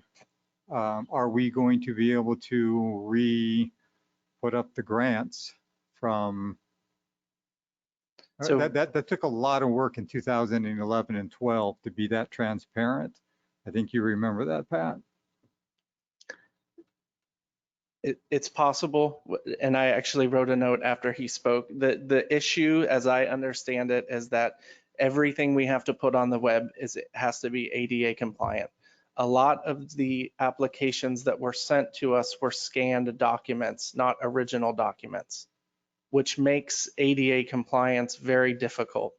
However, the county has just executed some master agreements with outside folks that can do that work for us. So it wouldn't be staff time of trying to make scan documents or other documents ADA compliant. So what I would say to the committee, if it's the pleasure of the committee, is let us do some research in terms of what it would cost us to make that happen, and bring it back for a point of discussion if that's the pleasure of the committee, the majority of the committee. Moving forward though, with any new grant, aren't those grants done on a portal or something that should automatically be created that way? So typically people will print the separate pages of the application, their drawings, and then scan them as one document. That's where it becomes an issue for ADA compliance. But we are in the process, and I will share with you now, it was in my report at the end, that we're in the process of moving to an online submission form application process. And we're working with IT that when we spit what people have inputted into that online application out, that it's ADA compliant. We did not want to, so we have 3 applicants in this cycle actually as a pilot using that online submission form, so we can, and they have committed to work with us to make sure that we work out any kinks there may be in the system before we roll it out for future. And I think that, we need to be moving in the direction of our applicants and potential applicants, and electronic, I think, is the way to go.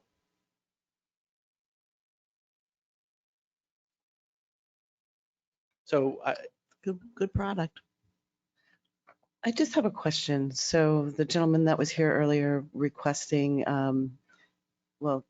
expressing his concerns of the cost of his request for records in the past and the problem with the ADA not having that ability. Just a broad scope, how many requests do you get for public records for ECHO? Do you have any idea? that would be a question for Jill. Or more so, how much money are we spending to We- get these requests taken care of? We don't get very many, but when we do, we don't charge them. I've emailed occasionally, I've made paper copies, and I've never charged anyone. Where did he come up with the number? I mean, someone, there was dollars connected. Do we have any idea? It's like $1,000. Yeah, I mean, it sounded crazy. We're happy to share any of the applications with folks. Jill, we have a good record keeping system. Every grant has a notebook. She's moving them all over to our new office space.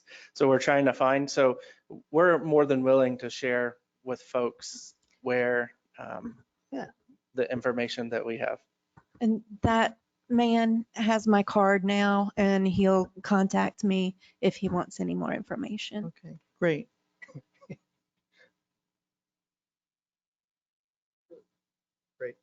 Great. Good job, both of you. I think it's very moving forward. It's a good step that we're making. So, Mr. Chair, I would be remiss if I didn't recognize Nancy Church, who is our Where's GIS Nancy? person in the back, who has been so patient with us through all of the iterations. And it's really, this is a product of her hard work and our input. She did all the Echo and Volusia Forever stuff. She's always done that. She does great work. Thank you, Nancy. No, thank you. And it does look very nice. Thank you. And I can't wait to see the new logo on it. Yeah. Okay, well, with that, we're now up to item F, grant cycle updates. Correct. So I would give you a page number, but that would not be very helpful. So we've included the current grant cycle for you, which starts with the Thursday, September 23rd date, which we have. So I just wanted to, you all have these dates, but I wanted to give them to you in terms of, we have some deadlines coming up for the grantees. And so we had actually an excellent turnout for the workshop. We had 68 folks online and in person representing 38 organizations. So we were very pleased with that. We've answered a lot of questions and met with folks after. And so we're looking forward to seeing what's submitted. So here's kind of our timeline. The team, for those of you that are new to the committee, we will accept applications on September 30th is the deadline. The staff team, so it will be myself and Kendra, Jill, and Carmen will look through those to ensure that they comply with our guidelines and provide feedback to the applicants.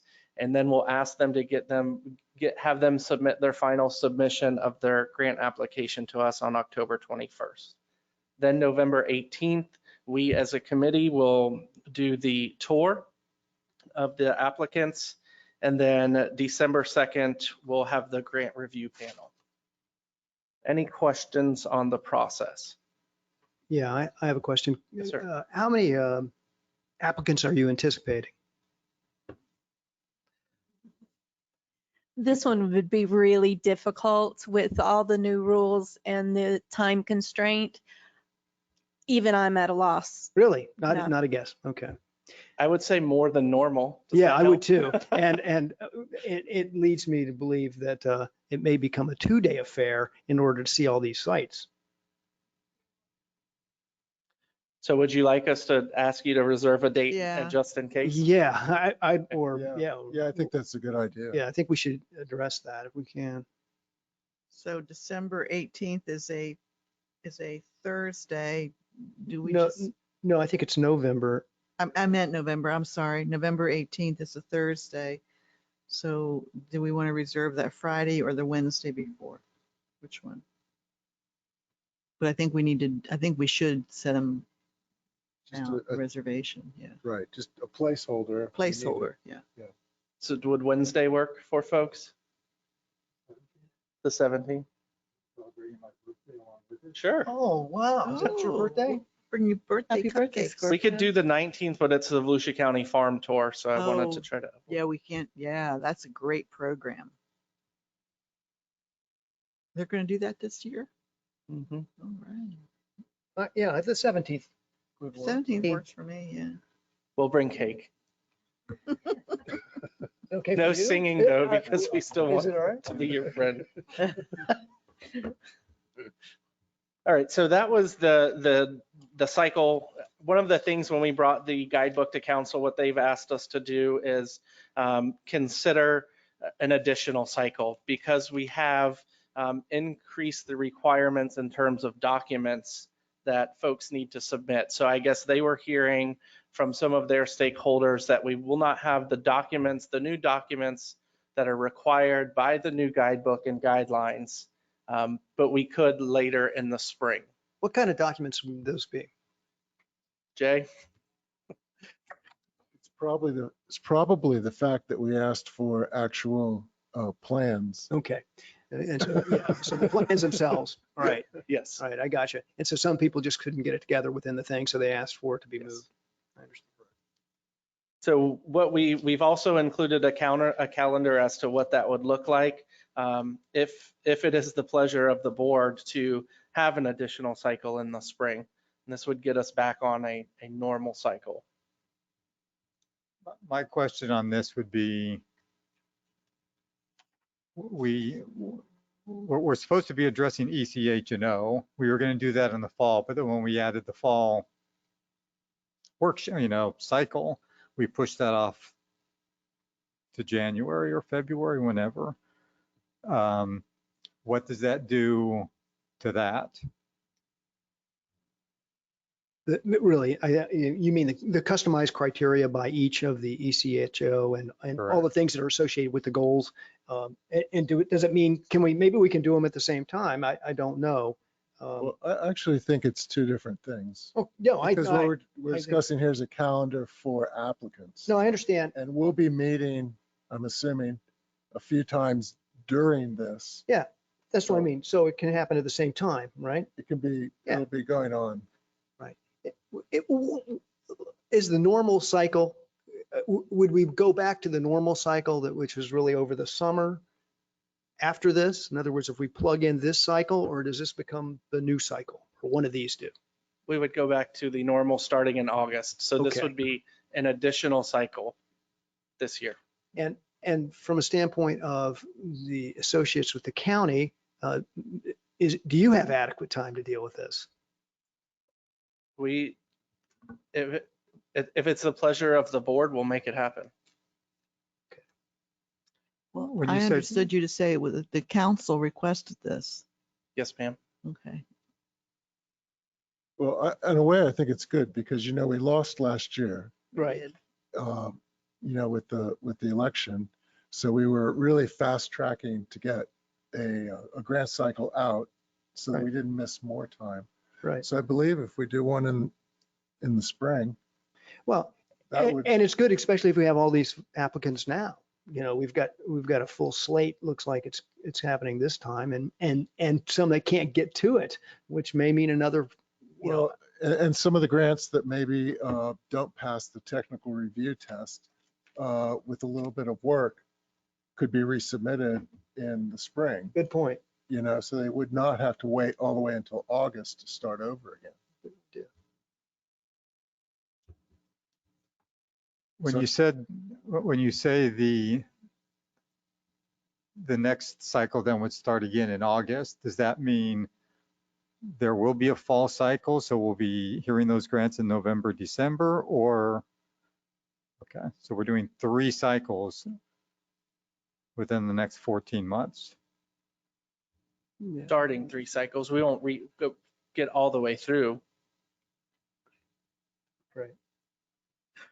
So then is that going to continue on? I mean, I would like to get to 1 cycle per year When we like start, we used to do. And I would like to just know when that is. so when we start back in August of 2022, that will be back on the normal cycle once a year. So we're adding a cycle in between the one that we are currently in the spring. We start back in that August, we were back on the normal schedule of 1 per year.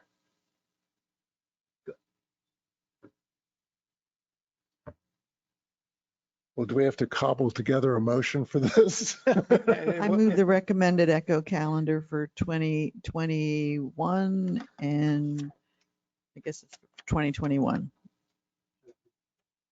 as presented. Does that include the proposed cycle 2? They're all here. Yeah, Pat proposed both of these calendars. both the calendars. I second. All in favor? Aye. All right, so then I believe the next is our goals. Thank you. Well, thank you. You guys are doing a great amount of work and we appreciate it. So the goals discussion, I'll just kick it off, and we had some individuals from the committee share their goals with us, and there was a motion made last time for us to come back with 5 goals. So in full transparency, we wanted to share what we received from members. We, just for digestion's sake, we tried to give it a framework as to what they were organized around. So you'll see here, marketing, projects, community involvement, and process. So with that, I'll present the 5 suggestions from staff, 6 suggestions from staff, and open it for discussion with the committee.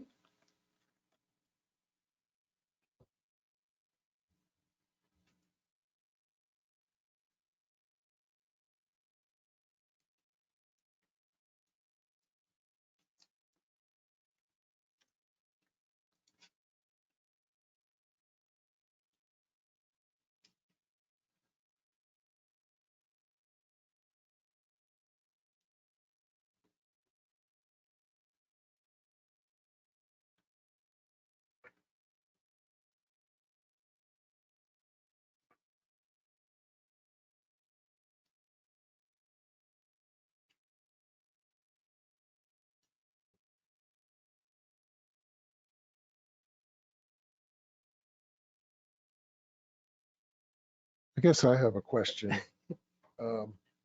Sometimes the terminology I get a bit lost.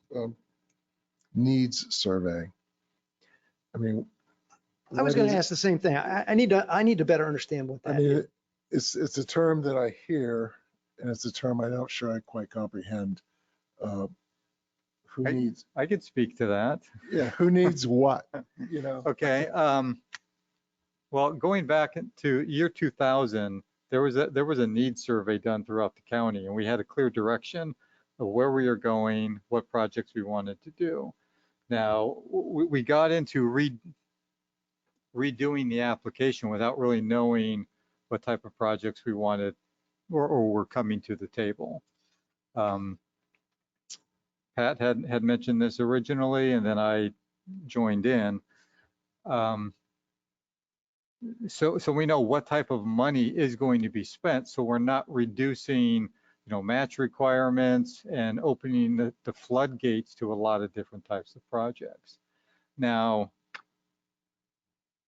at the county council meeting last month, when they were discussing the ARPA funds, there were 8 projects that came to the table for possible funding, where the alternative funding was ECHO. First one was $10 million. Second one was $1.3 million. Some of them just have TBD on it. But all of those were turned down by the county manager, saying that we could use ECHO for that. So I know the county has sort of a vision for what they want to do within the ECHO project, over the next several years. I'm looking for information from, cities and municipalities and, nonprofits as to see what is their long-term goal for. We did listening sessions in 2000 before we even went out to ballot. We did listening sessions and we put papers up on the wall and wrote the stuff down. And then people just came out and said, here's what we would like to see, what projects we would like to see. And then we were able to go back and say, wow, we really did a lot of what the community asked for. So a needs survey, I mean, I'll give you, I hear from people who would like to have certain recreation elements that we don't have now. And they don't know how to make that happen. They don't know how to get that into the process for even a thought, for someone to think about, to bring back. So I don't know. I know the council, I think, cut the money out for the needs survey though, didn't they? Wasn't that one of the budget reductions? If I'm not mistaken. So quick question, does the needs survey go out to every taxpayer address and they're collected? Or is it if they've engaged in an event that we've had or a public meeting, then you're getting that information from them that way? Well, I And don't what's know the that that's reach? been I'm decided. trying, how do you reach all the nonprofits? I don't understand the depth. I understand municipalities in the county, but I don't understand the nonprofits and how you get the reach. I don't see it. Well, if I recall, and I listened to the budget meeting, there was going to be a firm that would be hired through the appropriate process, and they would do a needs assessment. and I would assume that we would know what their recommendations would be. I thought that money got cut from the budget, so I might be mistaken on that. So there was discussion when we took the trail set aside to council about having a master plan. Oh, I'm sorry, that's what it was. It was on the Trails Master Plan. You're right. So My mistake. But I guess I'm still a little bit confused. When you say an outside consultant, Pat, or someone who would establish the needs, I thought we were going to the organizations themselves. I'd be happy with listening sessions, 5 listening sessions across the county, one in each district that the district member gets to attend, and that staff comes and we do it the way we did it in 2000. Just say, what are your needs? What are you seeing out there that we're missing? And that would be open to public, that'd be open to not-for-profits, be open to city, county governments. I don't know, unless the county's got some plans that they would like to share as well. We could do that in-house. I mean, why do we need a Well, consultant? well, we could do it. That's what I'm saying. I'd be open to just doing it in-house. Orange City commission meeting last Monday, they approved, they're actually doing a in-house needs survey in terms of parks and rec. They want to know where they're going for the next 10, 20 years. They're doing that, should have it done in about a year. But, you know, sending out a notice to municipalities and to, you know, any nonprofit on our current list saying in 2021 or 2022, whatever year, you know, by the end of 2022, we would like a list of potential, you know, needs that your community would like to see by, you know, within the next 10 years. It helps for planning.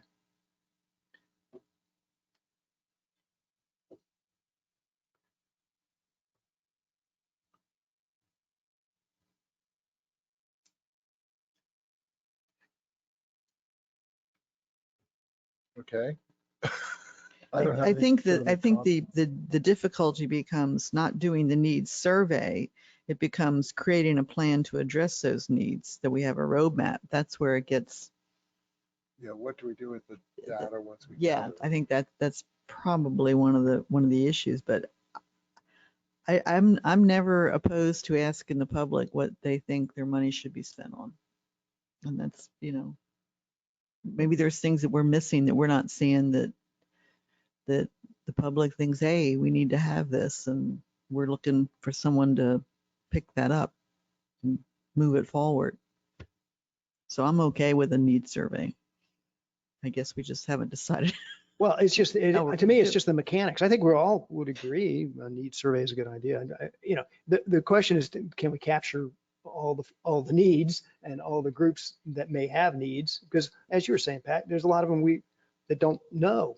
They don't, you know, so we're not surveying people that don't know. We don't get the information back. And we're basically going to the folks that we do know and getting them to have a more forward-thinking view. That's probably helpful, but I don't, you know, I just don't think it captures the full interest. And from a listening session standpoint, I think actually the nonprofits and municipalities are better to be there than even the public, because they're the ones actually making, you know, looking at the projects and looking forward, versus the public. And in our listening sessions, it was pretty narrow. The public, you know, that some people with interest in a park, you know, down the street, that's interesting, but it takes a nonprofit to hook to that, or a municipality. So really that seems to me that the nonprofits and the municipalities are the ones we should be asking for the information back, which is what the needs survey is trying to get to. I'm just not sure how we So what have we, okay, so these are our goals for discussion, and we went right to the last one, talked about that first. That's okay. But maybe what we need to do is to address the goals in full context, and we don't need to micromanage the needs survey. I think staff probably would have some ideas on that, how they would like to do that they could then bring back to us. So I don't think today you're not looking for us today to say, we want a needs survey and here's how we want you to do it, are you, Brad? So based on the Or are conversation, you? yeah, based on the conversation today, what I think that our team could do, and it may help the committee, is we'll bring back something with options. There Like, you go. this is if we did a strictly online survey, this is what it would look like if we did listening sessions. And then we'll try to find another unique way. Would that be suitable? That's a great idea. Well, the thing is, you really are looking at two different, there's the citizens of Volusia County, but the actual applicants are not the citizens of Volusia County. They're the not-for-profits, the municipalities. So, But we want to make sure that the not-for-profits and the municipalities are providing Right. what the voters said that they wanted when What they they did. voted to reauthorize. I think. I mean, I'm always, I think the more public input you get, the better into your product. And they may come up with an idea that a city might say, oh, or the county might say, oh, that's a real need. They didn't know they needed trails when we started trails. I kept hearing that, I don't know if it was Ormond Beach or somebody over there on that side, some municipality did a citywide, needs survey. I think It was Ormond Ormond just Beach, did that. yeah. Ormond, Yeah. yeah. Ormond just did one. So maybe we ought to ask that those that have done it to I don't know pass how them they in. conducted it, but it was Oh. Ormond Beach.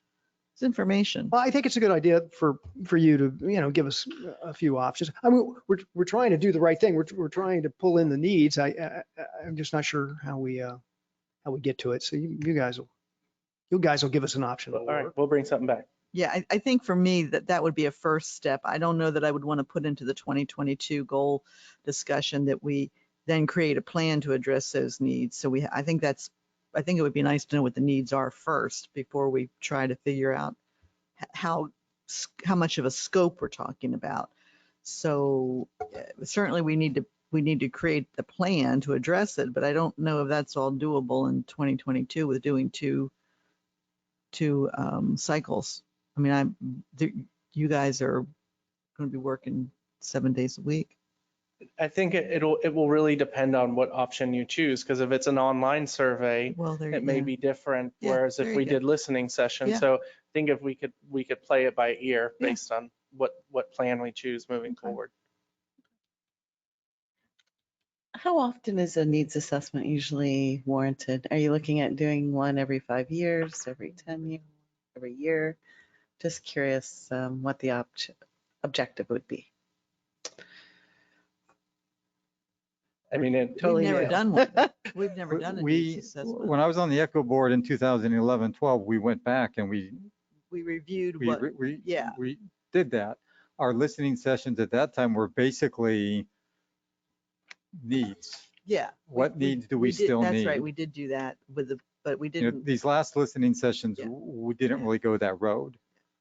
But along with that needs survey that we did in 2011 and 12, and I know the News Journal helped out a lot with an online survey in terms of the different letters. What do you use the most? We got a lot of important information back. It was just helpful. So we'll seek to find those surveys as well and present them as part of the packet that we bring back. Would that work? Mr. Chairman, on this sheet, 2022 goals discussion, there's a number of ideas here, and then there are staff suggestions how to go about that. So, and I mean, are you wanting to go through every one of these, or do we just want to say the staff suggestions of are a good goal discussion for us and move forward with the staff suggestions as our goals? Well, actually, I think the more interesting part of this page is actually the questions under process. Marketing, we've already talked about. The dashboard's great. The logo's great. We've talked about a lot of these things. We've talked about the needs and surveys, but I believe we should probably try to address some of these questions under the process.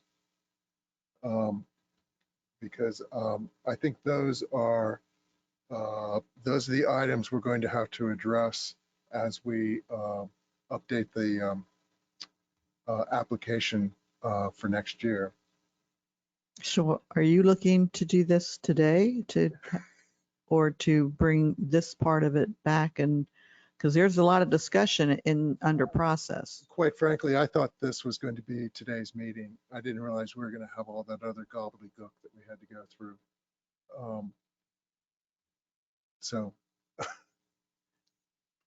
Well, I know it's I can stay to late. 5. I know. And then I'm out of We've here. been here a while. I listened to the county council meeting when the question came up as to, usually there's a goals outline given to the county council saying this is what we would like to address next year. Apparently we did not have that. So basically this would just be something that you give to county council saying we want to address these issues next year. Do we need to get into the weeds on these today? No.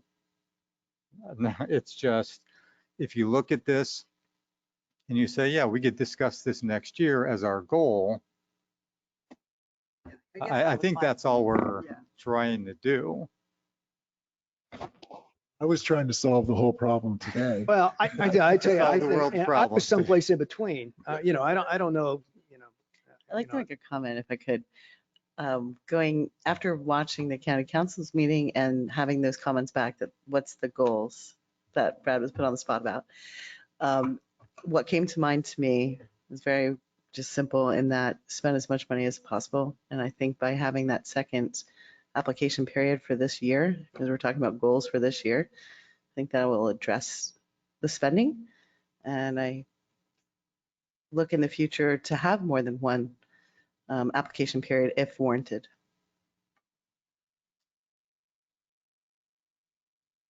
Okay. So is it the board's pleasure to adopt the staff suggestions and follow up with these individual suggestions? well, how would they be followed future up? meetings? Yeah, I mean, Yeah, because I presented more than what you see here and what they've put on it, and I've provided it to them, and a lot of it's here, it's consolidated, and that's okay. And I don't want to, I'm being accused of getting into the weeds, and I hate that. It makes me feel terrible. But at the same time, I think that the objectives as it's laid out by the staff is some of this is combined together, right? I mean, transparency and accountability, isn't that part of the marketing plan as it was designed with the dashboard? That's not really an objective that stands alone. That's part of the marketing plan. And I think we all agree the marketing plan is a good idea, and that's probably easy for us to say, hey, there's one, the marketing plan, and so I think we all agree with that. But there's a lot of other things that I think should be put into goals for next year, and maybe we can dig it up and talk about it again. But I think, for instance, the element of coming up with criteria for each of the individual parts of ECHO, I think that ought to be a goal for next year. That's something we ought to do. And we shouldn't punt that question today and come back around to it. I just don't, I think that's an appropriate and meaty goal that we ought to take on, if nothing else. And that's really part of where I went with these, when I talk about priority areas of interest and trying to get direction by each of these categories. And so within the broad stroke of criteria by ECHO, I think that is a clean goal that we can establish, and we could probably say, okay, we all agree to that today. That could be a goal, and I don't think that's too much in the weeds.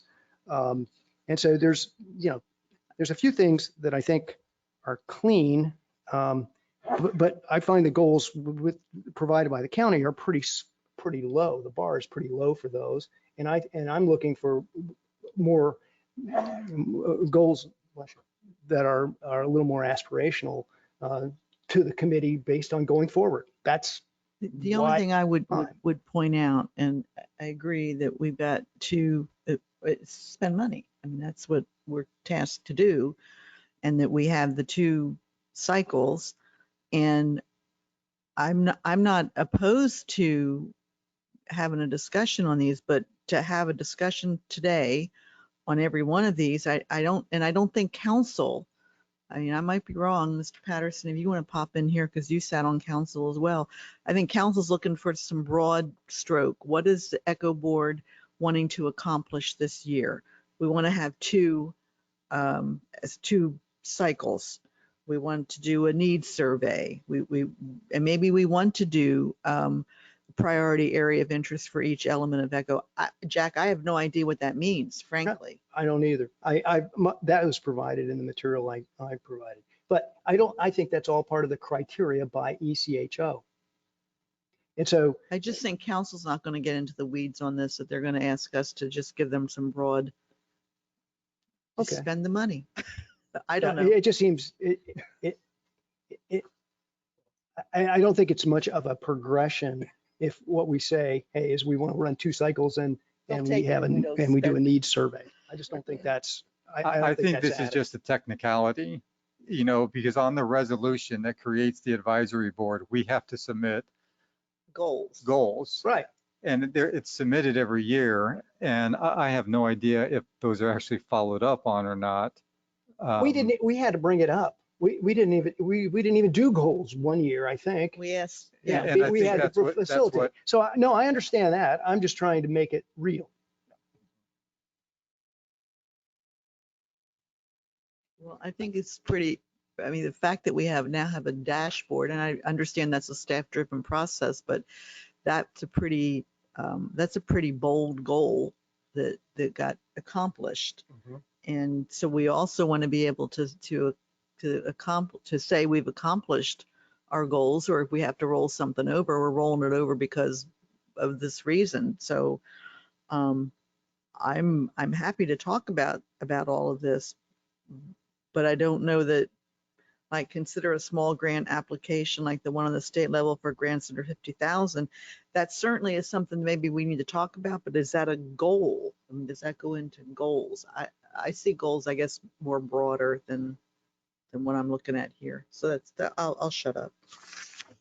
Stop talking. Well, I think we've met a couple of goals. We've met the transparency question. So the dashboard kind of takes that out. If we can all agree that a second cycle to spend some of the funds we didn't spend last year is a decent goal for the year. I mean, those are 2 achievable goals that would be comfortable to send to county council. I mean, some of these are they goals, or are they, for instance, under the process? There's a lot of good stuff under process, but I don't know, maybe we frame it as the goal is that we're going to review the process for the grant application process. You know, are we going to, and make it more broad than individual? That's just what I'm thinking. So, I mean, I like the idea of the small grant application. I like the idea of reformatting the annual reports. I think those are important. It's similar to the what we did with the what we were just looking at, the stuff on the web. So Right. maybe that's what we say. We as part of our goal, that we make the transparency issue, that we we did the dashboard, so maybe we have that, the issue that we heard earlier with the applications, somehow or other we make that a very transparent process. So I don't know. Some of these suggestions that I gave you are leftovers from 2 or 3 meetings ago when we were discussing all of those issues. Right. So this also says 2022 goals, not 2021, what we're doing right now. So we are supposed to review the application every year. That's in our resolution. That's in the so resolution. that's not really a goal. That's our duty. And I believe we will address quite a few of these issues at that time. So what actually do you need to submit to county council? Can you reformat this to make it simpler? Do we need to make a motion? what's the process?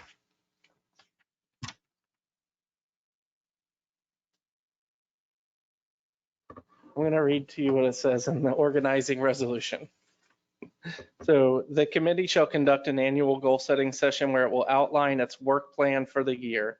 The committee will make an annual report to the county council on accomplishment of their work. So I think a lot of what we're talking about is addressed in our staff recommended goals. We tried to go in terms of theme. I think before we even explore the opportunity of making changes to the ECHO, let's listen to people first. Let's do this needs survey and see what not only are their needs are, but what changes, if any, would they like to see to the process. And so then once we hear from folks, we can come back and say, here are the needs and here are what we're recommending to the council to meet the needs, but also to improve the program or process.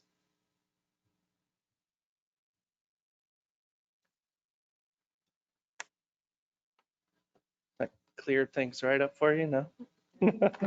Silence. Mr. Chairman, I'm going to put a motion on the floor that we, and we'll see where it goes, that we adopt the staff suggestions as our 2022 goal discussion, and that we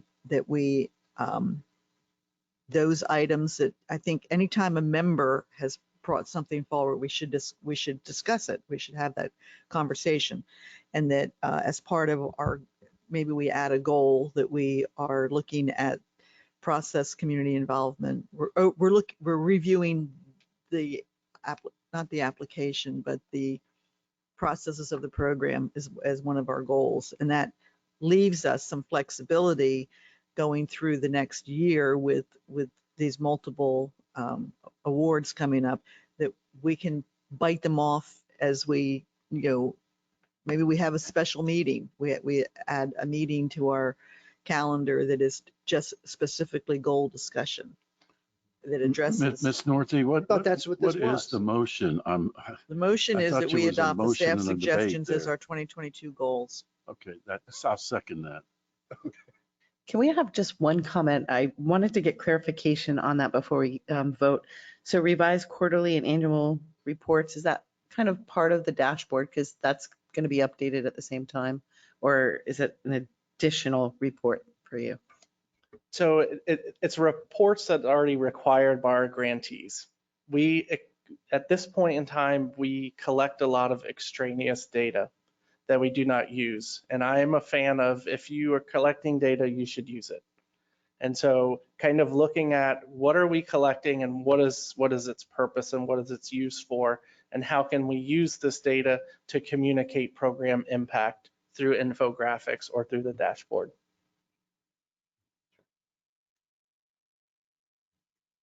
Okay, well, we have a motion and a second. Are we ready to vote? Let's see where this goes. All in favor? Aye. Those opposed? Aye. I guess the yeses win. But we can't lose focus on what We the can't- members, no, I what don't the wanna- members have said. I We mean, have that needs to be. But I think we are. I think we're losing focus on exactly those things. I mean, we're basically, we're taking the easy route to accommodate the county council's request and our obligation. And I don't think we're looking at the bigger picture and trying to really do more with the ECHO program in total. And, myself, I put considerable time and effort trying to do just that. They're trying to make it better going forward for the next 20 years. And I thought, okay, this is the chance to do so. And this meeting, like you, Jay, I thought that was the focus of this meeting. And I felt like I needed to provide my input as to what I thought were good things. And they matched what Mr. Rolt's thinking in many cases. And I think to just say, well, these are our goals is take an easy way out and not giving this program its due, which I think has got more potential. Well, I think, Jack, the fact this is really for 2021, what Brad's presenting. Mhm. As Jeffrey pointed out, the top of the page said the goals for 2022. Right. So we'll be taking up these individual issues that have been brought up in the next, as we're reviewing the grant applications and going through the following year. Well, when, it seems to me that if we're, you need to have the goals before you get to the year. And so to be doing goals in September for 2021 is really, I think it's kind of silly. And frankly, some of the goals have already been accomplished. Yeah, But so when would we do the 2022 goals? And is that something that would happen in the course of the first quarter?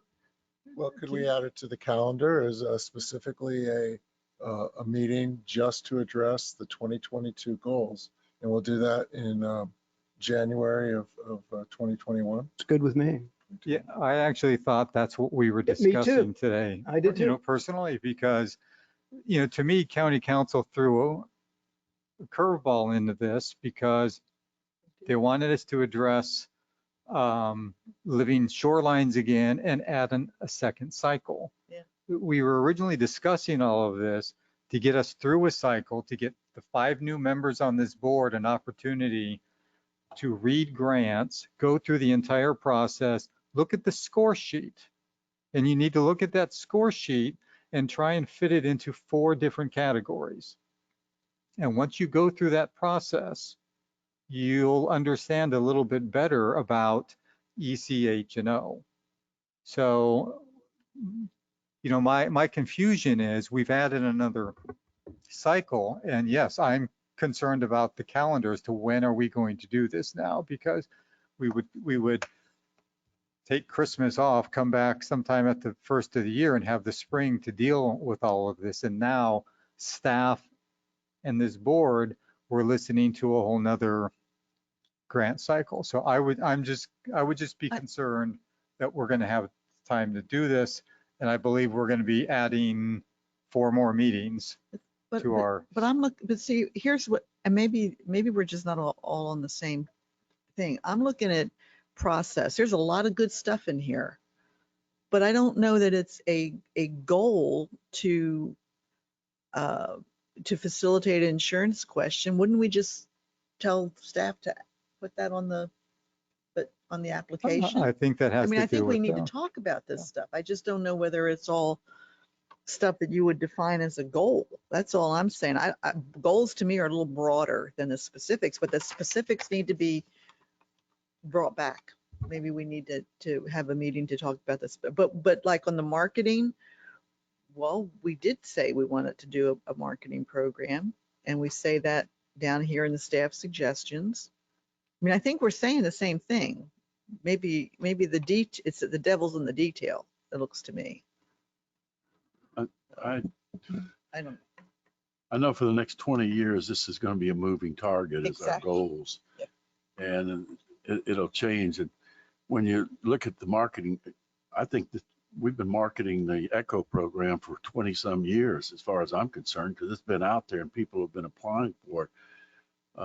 From what I understand, we're now around 553,000 people in this county, from what I heard from the current census data.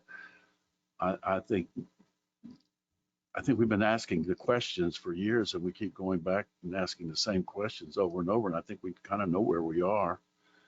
That's how I feel about it. And the first few meetings that I went to up here, when we went around the county, we kind of got not as many people as I thought we should have had talking about projects and programs. So we're going to see the same thing. We're not going to see a lot of people, because a lot of people just don't give a big bear's behind about what the ECHO does. But it's a great program when they actually see what's happening. But they want to just see it happen. And I think it's our job to keep looking at what's available out there. And when programs or projects are presented to us, we'll have to analyze them and figure out what's going to be good for the county. My feeling on it. Can I make a suggestion that we maybe Because I'm new on the board, haven't been through a scoring event yet, that once we go through the scoring event using the existing ranking sheet, that then we come together and try to work through more specific to address some of the suggestions here in the goal section. So maybe in January, we could discuss that ranking sheet and maybe give staff some suggestion to clarify or make it better. And maybe the small grant application could be put in part of that. I think that's the way to do it.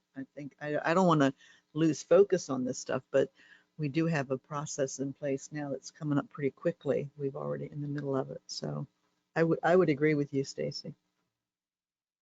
Well, and I do think it's important that everybody see what the scoring sheets are and how that works. And again, also it's very different when you see the site, you see what the project is, and you meet the people, and then you score. I mean, there's just a lot of nuances involved there. And so I think once the entire board has gone through that, the January would be a much better time to start zeroing in on things that we found that are weaknesses that could be improved. I'm sure everyone will have a different story to tell after using the sheet too. So we can all bring suggestions after. Use pencil. Yes, sir. So maybe we just add under what we already adopted, that where we have transition to an online application process, maybe we review application process, and then, for transition to an online process. I don't know. I just think that we don't want to lose focus on what the members have said, but we also need to know what we need to report to council, because they'll hold us accountable. I believe that was a message that I got from them. Accountability. I think we've had a good discussion here regarding this topic, and I would suggest we kind of move on. If everybody's comfortable with that. We've already covered public participation. I think we just did advisory committee comments. So that would leave us at number 7, adjournment. All in favor? Aye. Thank you very much.